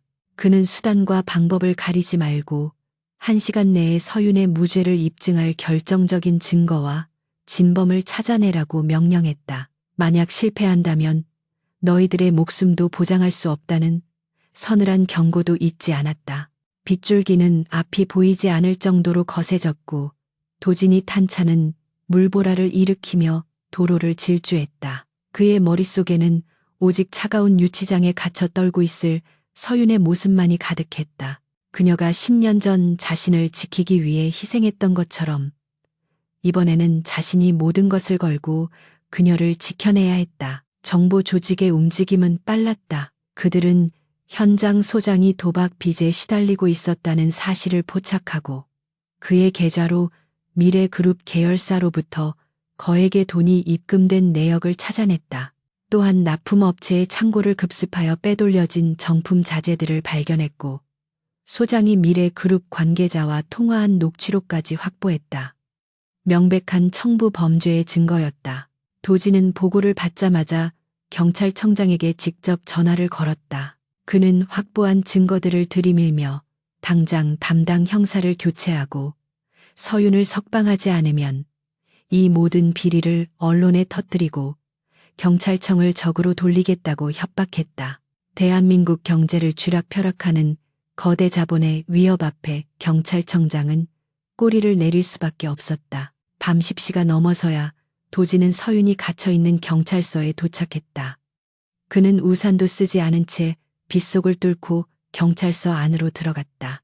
흠뻑 젖은 머리카락과 옷에서 빗물이 뚝뚝 떨어졌지만 그가 뿜어내는 살기는 경찰서 내부를 순식간에 얼어붙게 만들었다. 당황한 서장과 간부들이 뛰쳐나와 고개를 숙였지만 도지는 그들을 본체만 채하고 곧장 취조실로 향했다. 문을 박차고 들어가자 좁고 어두운 방구석에 웅크리고 앉아있는 서윤이 보였다. 그녀의 얼굴은 눈물로 얼룩져 있었고 공포와 피로에 지쳐 파랗게 질려 있었다. 도진을 본 순간 서윤의 눈동자가 크게 흔들리며 안도와 슬픔이 교차했다. 도진은 성큼성큼 다가와 서윤을 일으켜 세우고 자신의 젖은 코트를 벗어 그녀의 어깨에 걸쳐 주었다. 그리고 담당 형사를 노려보며 낮게 으르렁거렸다.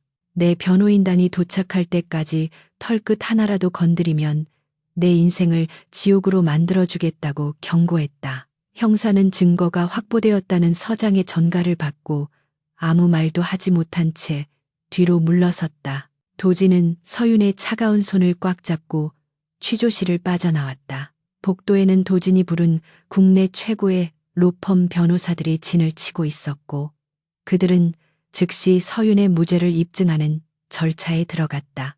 도진은 그들에게 뒤처리를 맡기고 서윤을 데리고 경찰서 밖으로 나갔다. 밖에는 여전히 장대비가 쏟아지고 있었다. 도진은 자신의 차 조수석에 서윤을 태우고 운전석에 올랐다. 차 문이 닫히고 빗소리가 둔탁하게 들려오자 그제야 두 사람만의 공간이 만들어졌다. 서윤은 긴장이 풀리면서 참았던 울음을 터뜨렸다. 그녀는 두 손으로 얼굴을 가리고 어린아이처럼 엉엉 울었다. 무섭고 억울했던 감정들이 한꺼번에 밀려와 주체할 수 없었다.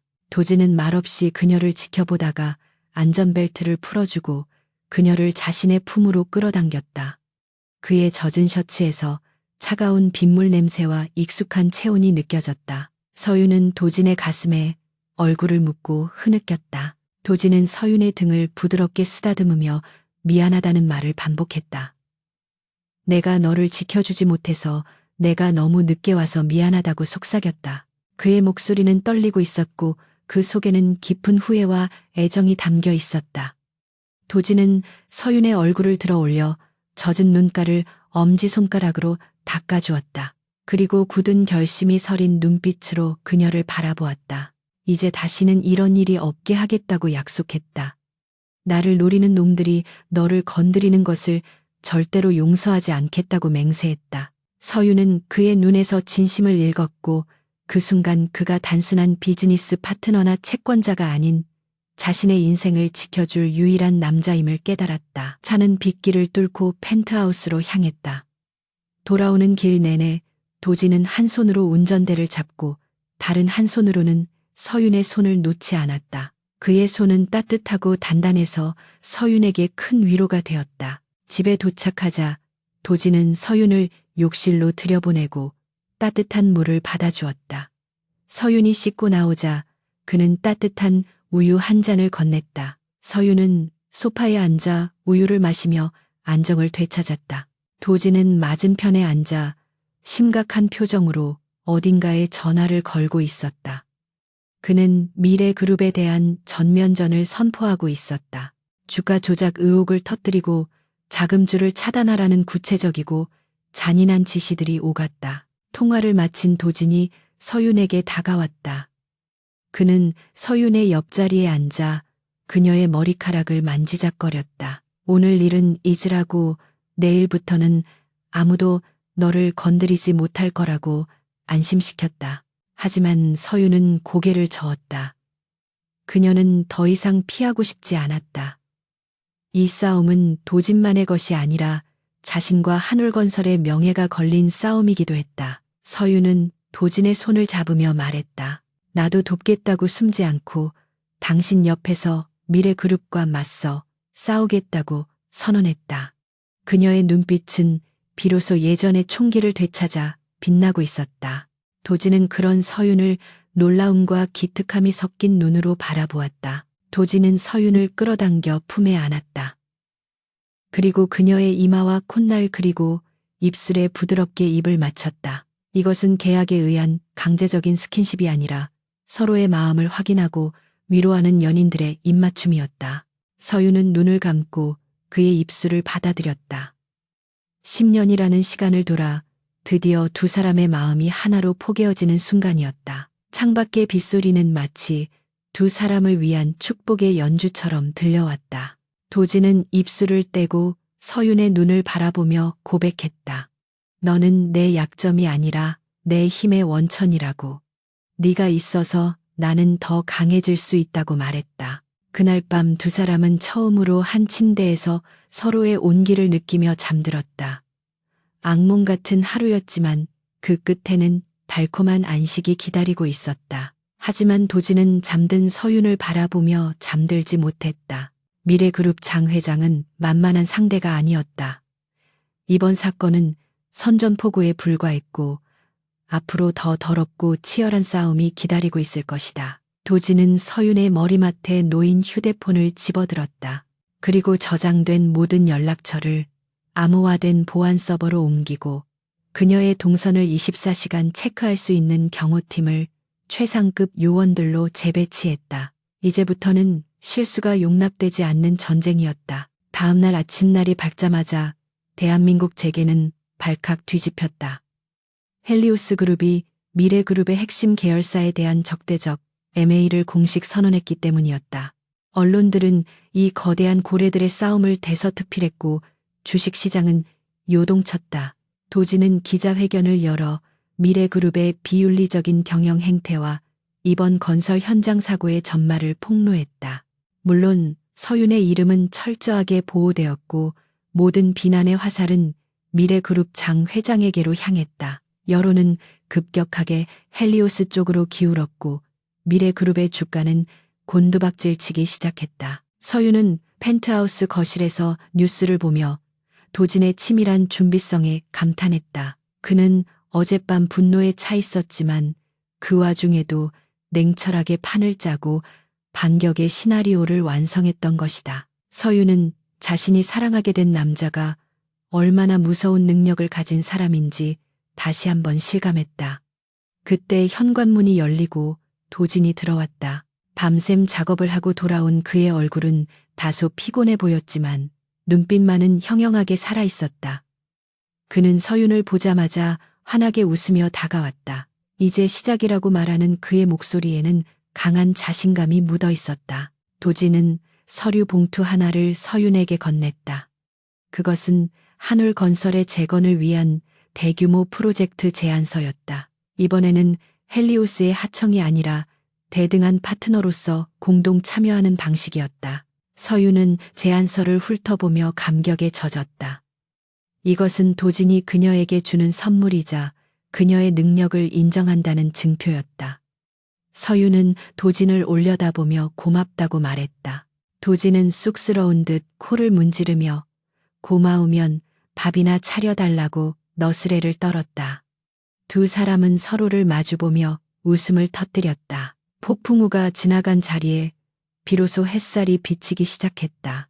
하지만 평화는 잠시였다. 궁지에 몰린 미래그룹의 장 회장이 최후의 발악을 준비하고 있다는 첩보가 들어왔다. 그는 자신이 무너질 바에야 헬리오스와 한울건설을 같이 지옥으로 끌고 가겠다는 자폭성 테러를 계획하고 있었다. 김 실장의 다급한 보고를 받은 도진의 표정이 굳어졌다. 그는 서윤에게는 내색하지 않았지만 사태가 심각함을 감지했다. 그는 서윤에게 당분간 외출을 자제해 달라고 부탁하며 집 주변의 보안을 최고 수준으로 격상시켰다. 서윤은 도진의 긴장된 모습에서 무언가 불길한 징조를 느꼈지만 그를 믿고 기다리기로 했다. 어둠이 내린 서울의 밤거리는 여전히 화려했지만 그 이면에는 보이지 않는 칼날들이 번득이고 있었다. 도진은 서재 창가에 서서 도시의 야경을 내려다보았다. 그의 등 뒤에는 서윤이 다가와 그를 베컥으로 안아주었다. 도진은 그녀의 손을 잡으며 다짐했다. 이 도시의 모든 불빛이 꺼지더라도 너만은 반드시 지키겠노라고. 그것은 사랑을 넘어선 그의 존재 이유가 되었다. 이제 마지막 결전의 시간이 다가오고 있었다. 그는 심호흡을 하며 다가올 폭풍을 정면으로 마주할 준비를 마쳤다. 폭풍우가 휩쓸고 지나간 서울의 하늘은 거짓말처럼 맑게 개어 있었지만 헬리오스 본사의 지하 벙커에 흐르는 공기는 그 어느 때보다 무겁고 치열했다. 일반 직원들은 존재조차 모르는 이 비밀스러운 공간은 강도진이 지난 수년간 글로벌 금융시장에서 전쟁을 치르며 구축해온 사령탑이었다. 벽면을 가득 채운 수십 개의 모니터에서는 세계 각국의 주가 지수와 환율, 그리고 미래 그룹의 자금 흐름이 실시간으로 흐르고 있었다. 도진은 팔짱을 낀 채 중앙 스크린을 응시하고 있었고 그 옆에는 한서윤이 결의에 찬 표정으로 서 있었다. 어젯밤의 눈물과 두려움은 온데간데 없었고 그녀의 눈동자는 이제 사냥터에 나선 여전사에 그것처럼 차갑게 빛나고 있었다. 도진은 서윤을 돌아보며 준비가 되었냐는 듯 눈짓을 보냈고 서윤은 짧게 고개를 끄덕여 답했다. 도진이 기획한 작전명 천응은 단순한 주가 조작이나 경영권 방어가 아니었다. 그것은 미래그룹이라는 거대한 공룡의 심장에 빨대를 꽂아 피를 말려 죽이는 금융 암살 계획이었다. 도진은 김 실장에게 신호를 보냈고 곧이어 전 세계에 퍼져 있는 헬리오스의 위장 계열사들이 일제히 움직이기 시작했다. 그들은 미래그룹이 발행한 채권을 헐값에 매집하는 동시에 주식 시장에서는 대규모 공매도를 쏟아부었다. 개장과 동시에 미래그룹의 주가는 곤두박질 치기 시작했고 증권가는 패닉에 빠졌다. 붉은색 하락 화살표가 모니터를 뒤덮는 광경은 마치 전쟁터의 선열처럼 보였다. 서윤은 그 참혹한 광경을 지켜보며 마른 침을 삼켰다. 이것은 총성 없는 전쟁이었고 패배자는 모든 것을 잃게 되는 잔혹한 게임이었다. 서윤의 역할은 단순히 지켜보는 것에서 그치지 않았다. 그녀는 한울건설 시절부터 파악하고 있었던 건설업계의 이면 계약 구조와 자금 세탁 방식을 꿰뚫고 있었다. 그녀는 도진이 확보한 미래그룹의 방대한 회계 자료 속에서 장 회장이 비자금을 조성하기 위해 만든 유령 회사들의 연결고리를 찾아냈다.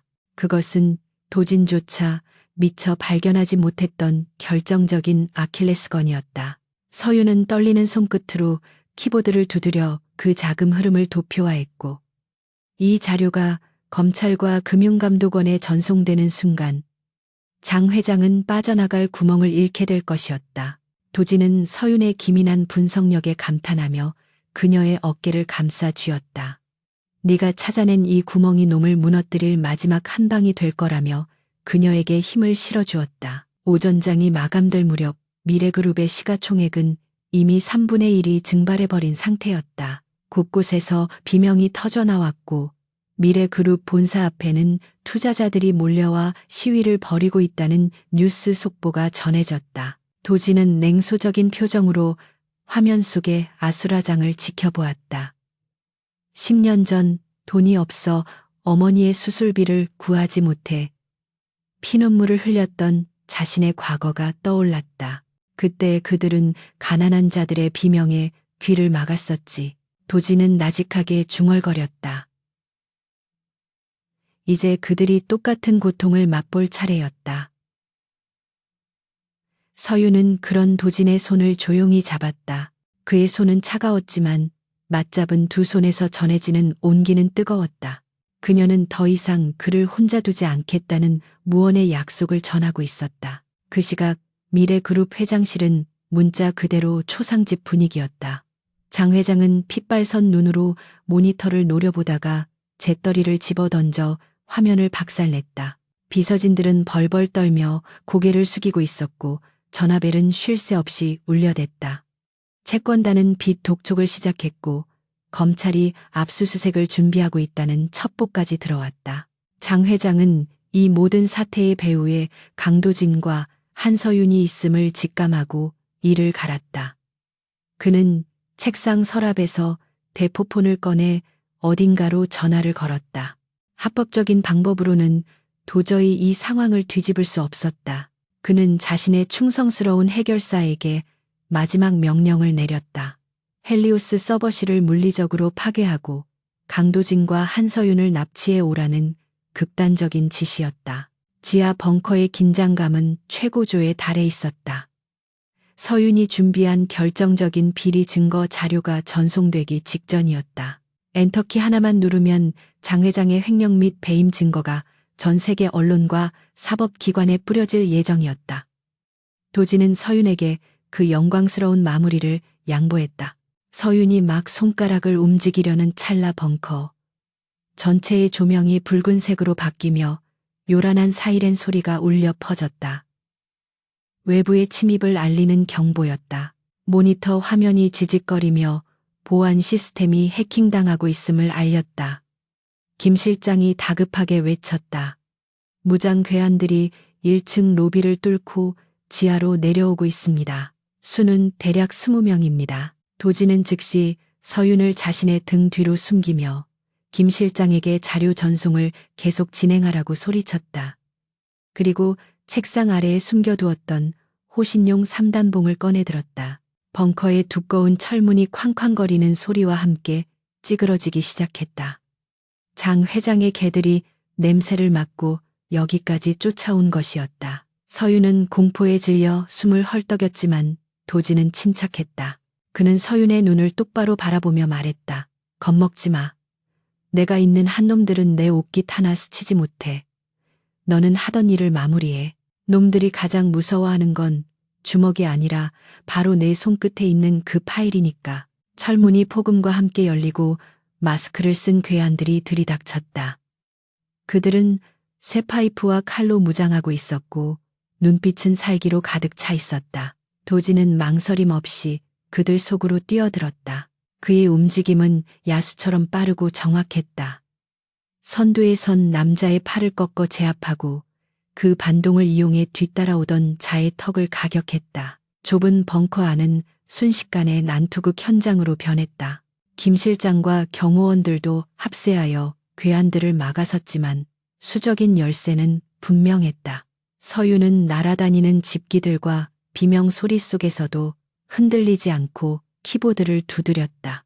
그녀의 손은 떨리고 있었지만 눈빛만은 모니터에 고정되어 있었다. 이것이 그녀가 할 수 있는 최선의 싸움이었다. 도지는 한꺼번에 달려드는 3명의 상대를 동시에 상대하며 거친 숨을 몰아쉬었다. 그의 흰 셔츠는 이미 찢어지고 피로 얼룩져 있었지만 그는 물러서지 않았다. 한 놈이 서윤 쪽으로 우회하여 달려드는 것을 본 도지는 자신의 등을 내어주면서까지 그 앞을 막아섰다. 둔탁한 타격음과 함께 도진의 등 뒤로 쇠파이프가 떨어졌다. 도진은 신음을 삼키며 그자의 명치를 걷어찼다. 도진의 입가에서 피가 흘러내렸지만 그는 오히려 섬뜩하게 웃으며 괴한들을 도발했다. 고작 이 정도냐? 장 회장이 돈을 헛썼군. 그의 기백에 눌린 괴한들이 주춤거렸다. 그때 서윤의 외침이 들렸다. 전송 완료됐어요. 그 말은 전장의 흐름을 완전히 바꿔놓았다. 모니터 화면에는 전송 완료라는 메시지와 함께 미래 그룹의 모든 치부가 전 세계로 퍼져나갔음을 알리는 녹색 불이 들어왔다. 괴한들의 대장은 당황하며 휴대폰을 확인했다. 아마도 작전 실패와 철수 명령을 받았을 것이다. 하지만 도지는 그들을 곱게 보내줄 생각이 없었다. 그는 피 묻은 손으로 넥타이를 풀어던지며 말했다. 들어올 땐 마음대로였겠지만 나갈 땐 아니란다. 벙커의 입구 쪽에서 중무장한 경찰 특공대가 진입하는 소리가 들려왔다.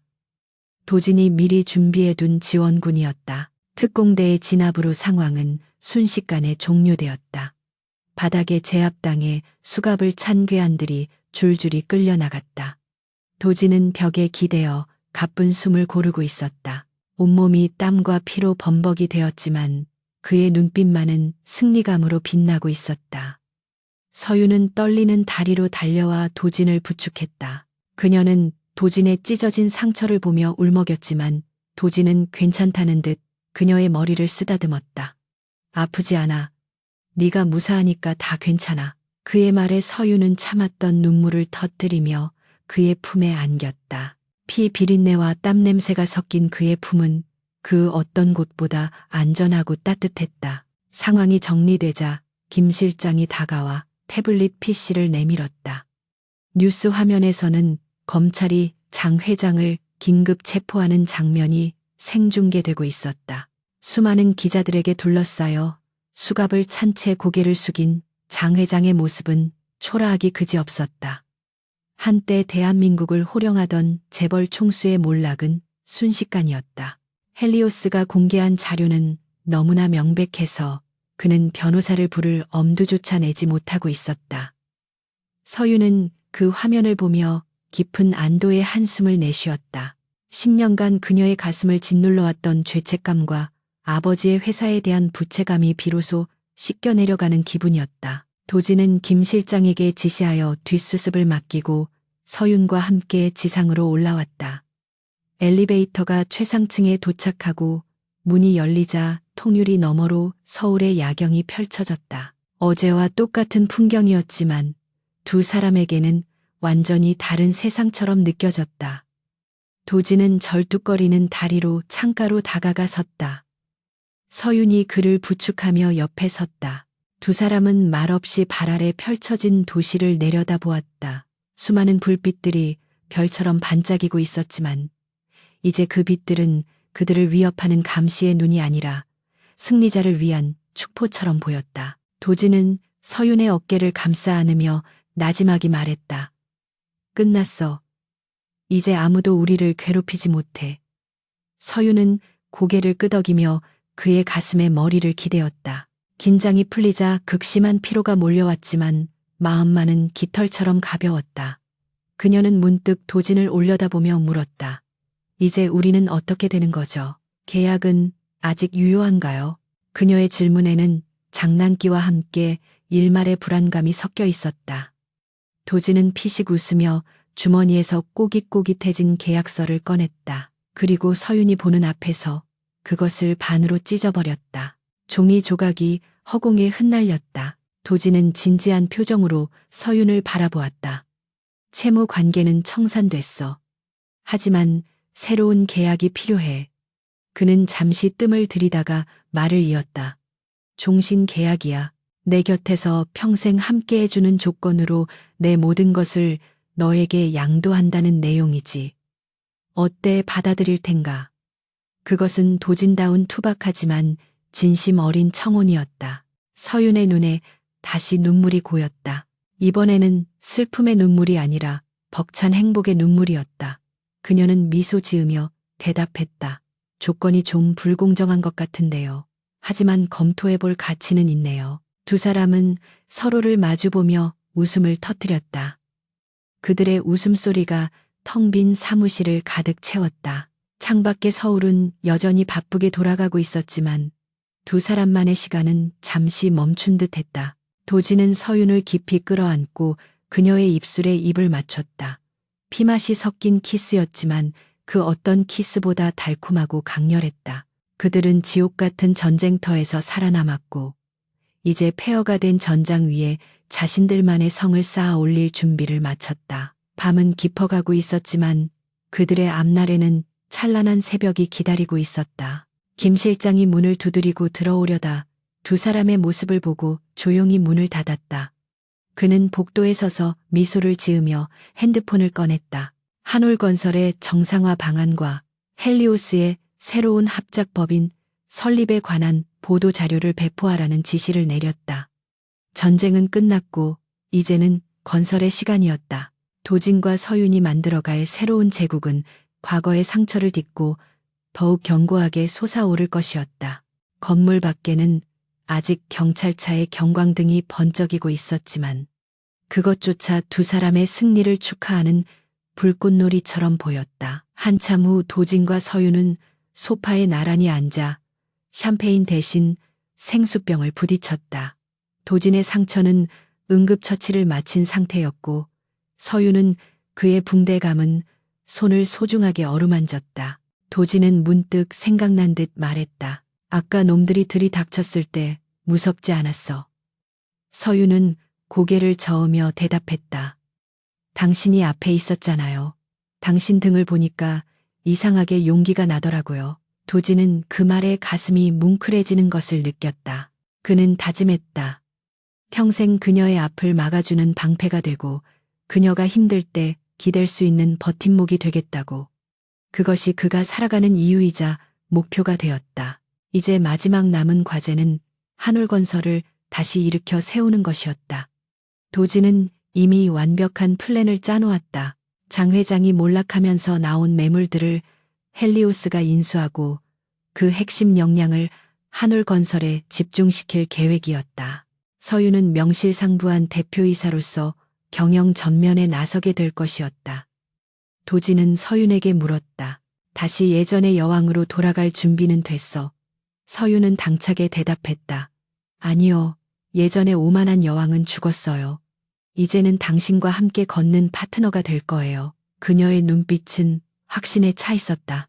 두 사람은 맞잡은 손에 힘을 주며 다가올 미래를 향해 힘찬 첫발을 내디뎠다. 계절의 여왕이라 불리는 5월의 햇살이 서울의 빌딩 숲 위로 찬란하게 쏟아져 내리고 있었다.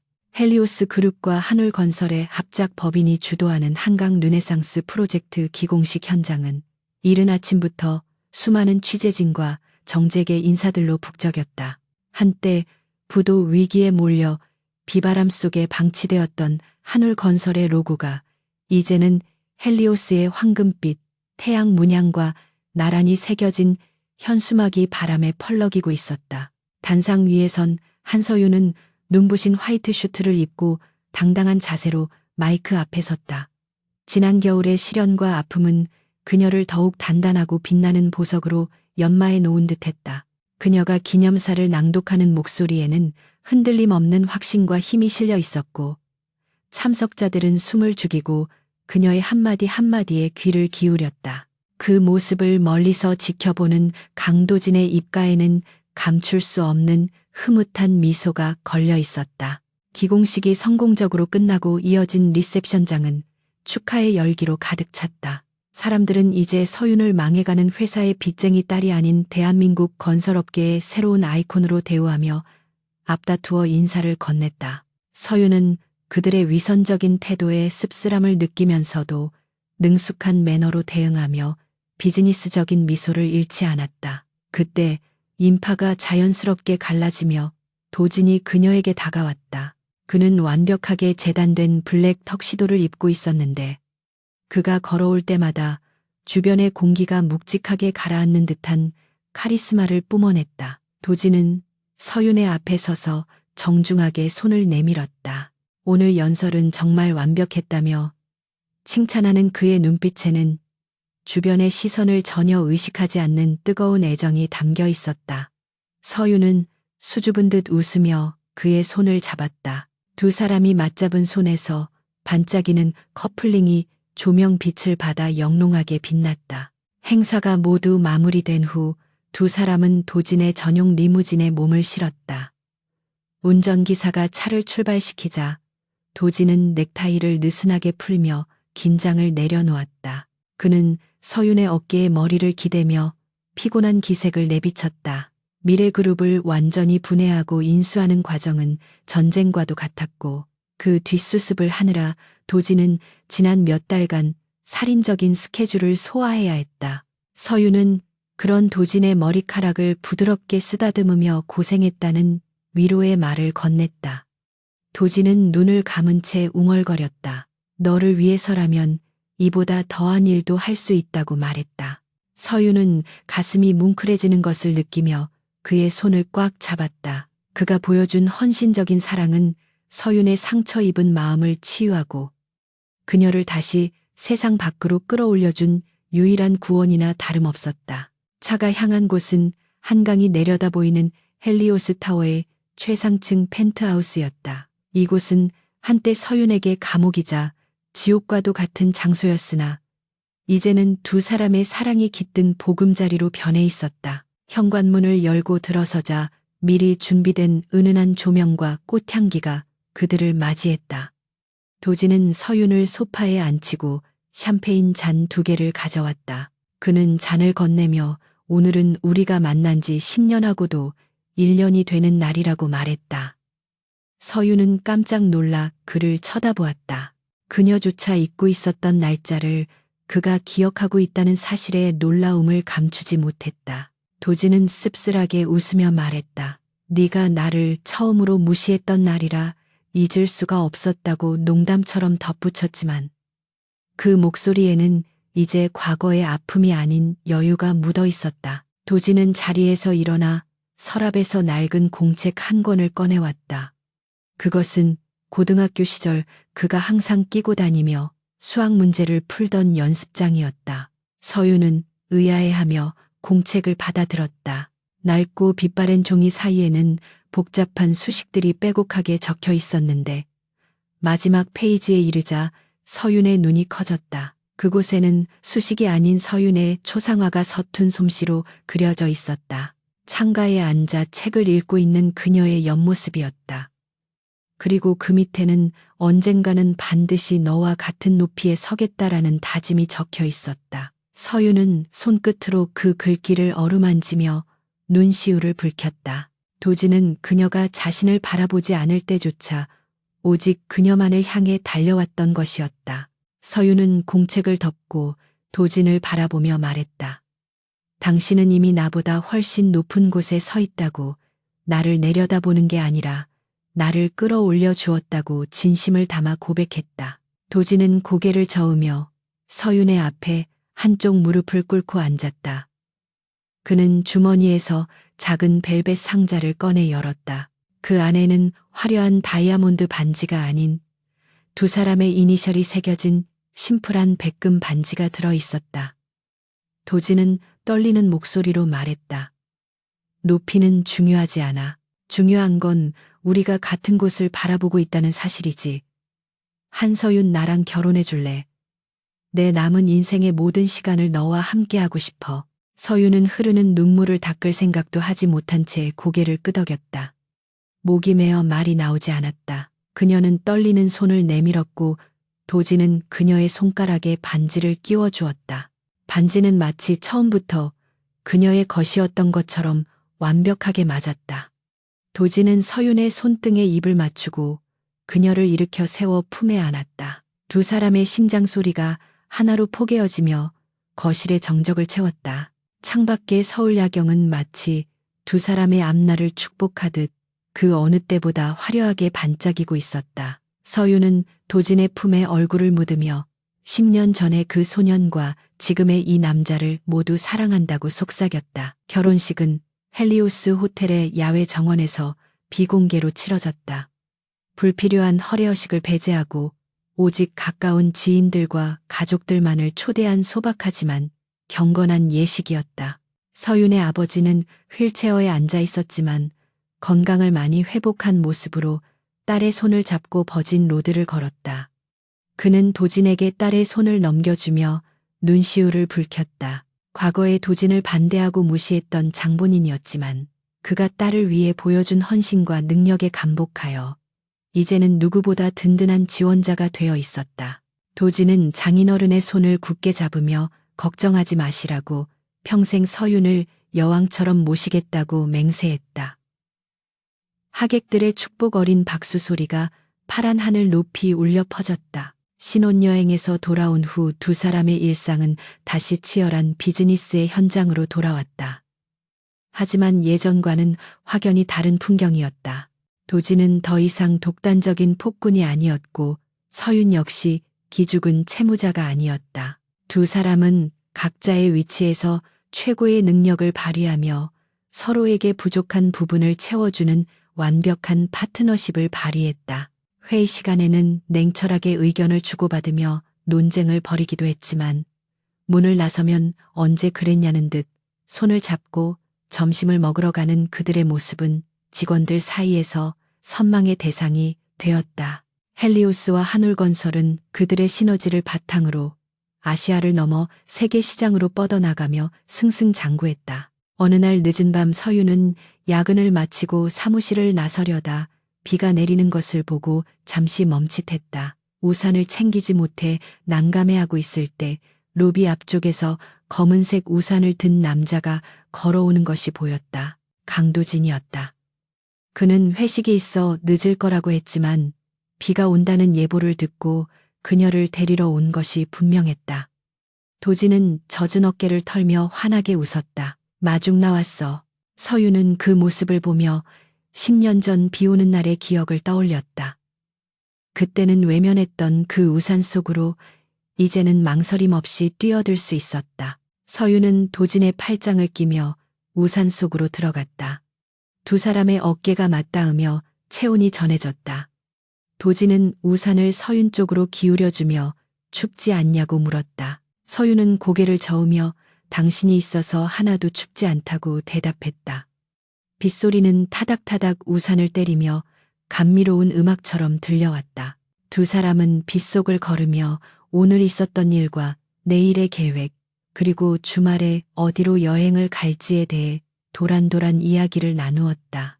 거대 재벌의 총수와 대표가 아닌 평범한 부부의 소소한 행복이 그 빗길 위에 그려지고 있었다. 집에 도착한 후 두 사람은 테라스에 앉아 비 내리는 밤거리를 내려다보았다. 도진은 와인잔을 돌리며 문득 생각에 잠긴 듯 말했다.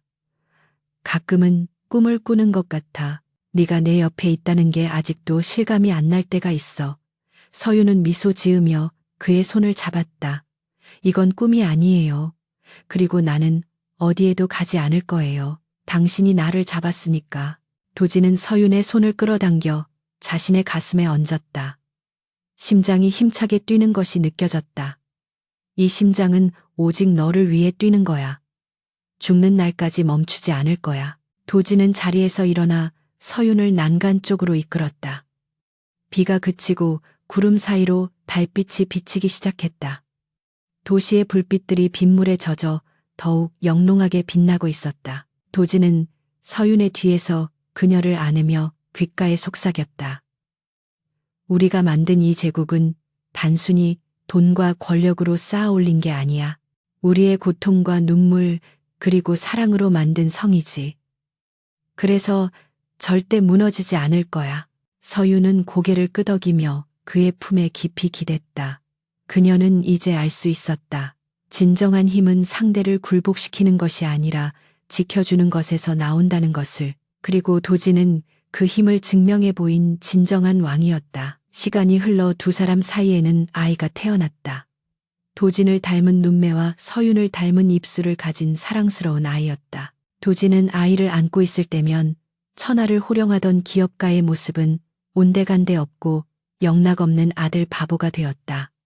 서윤은 그런 두 사람을 보며 더할 나위 없는 행복을 느꼈다. 과거의 상처와 아픔은 이제 추억이라는 이름으로 희미해졌고 그 자리는 가족이라는 따뜻한 울타리로 채워졌다. 도진은 아이에게 자주 옛날 이야기를 해주곤 했다.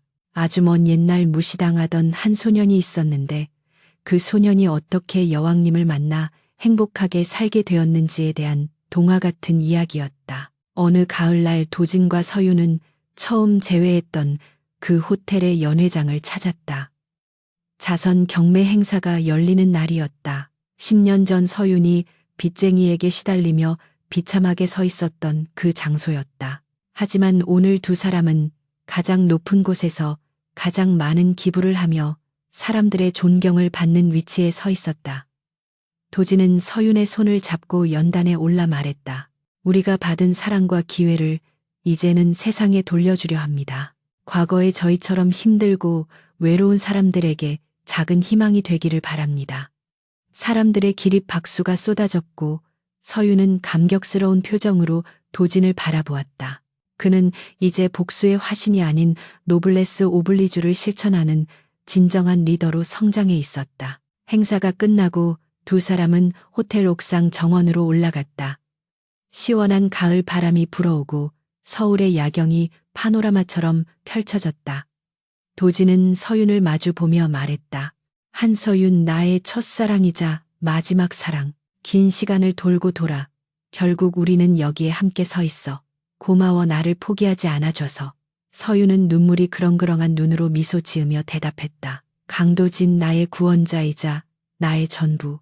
당신이 없었다면 나는 아직도 어둠 속을 헤매고 있었을 거예요. 사랑해요, 영원히. 도진은 서윤의 허리를 감싸 안고 깊게 입을 맞췄다. 밤하늘의 별들이 두 사람 위로 쏟아져 내리는 듯 했다. 그것은 단순한 키스가 아니라 서로의 영혼에 새기는 영원한 맹세였다. 무시당하던 학생의 귀환은 재벌이 되어 그녀의 일상과 감정을 흔들며 집요하게 다가왔지만 그 끝은 파멸이 아닌 완벽한 사랑의 완성이었다. 두 사람은 서로의 온기를 느끼며 오래도록 그 자리에 서 있었다. 세상은 여전히 시끄럽고 복잡하게 돌아가겠지만 두 사람이 함께하는 한 그들의 밤은 언제나 따뜻하고 평온할 것이었다. 전설이 된 그들의 이야기는 서울의 밤하늘에 영원히 빛나는 별이 되어 남았다.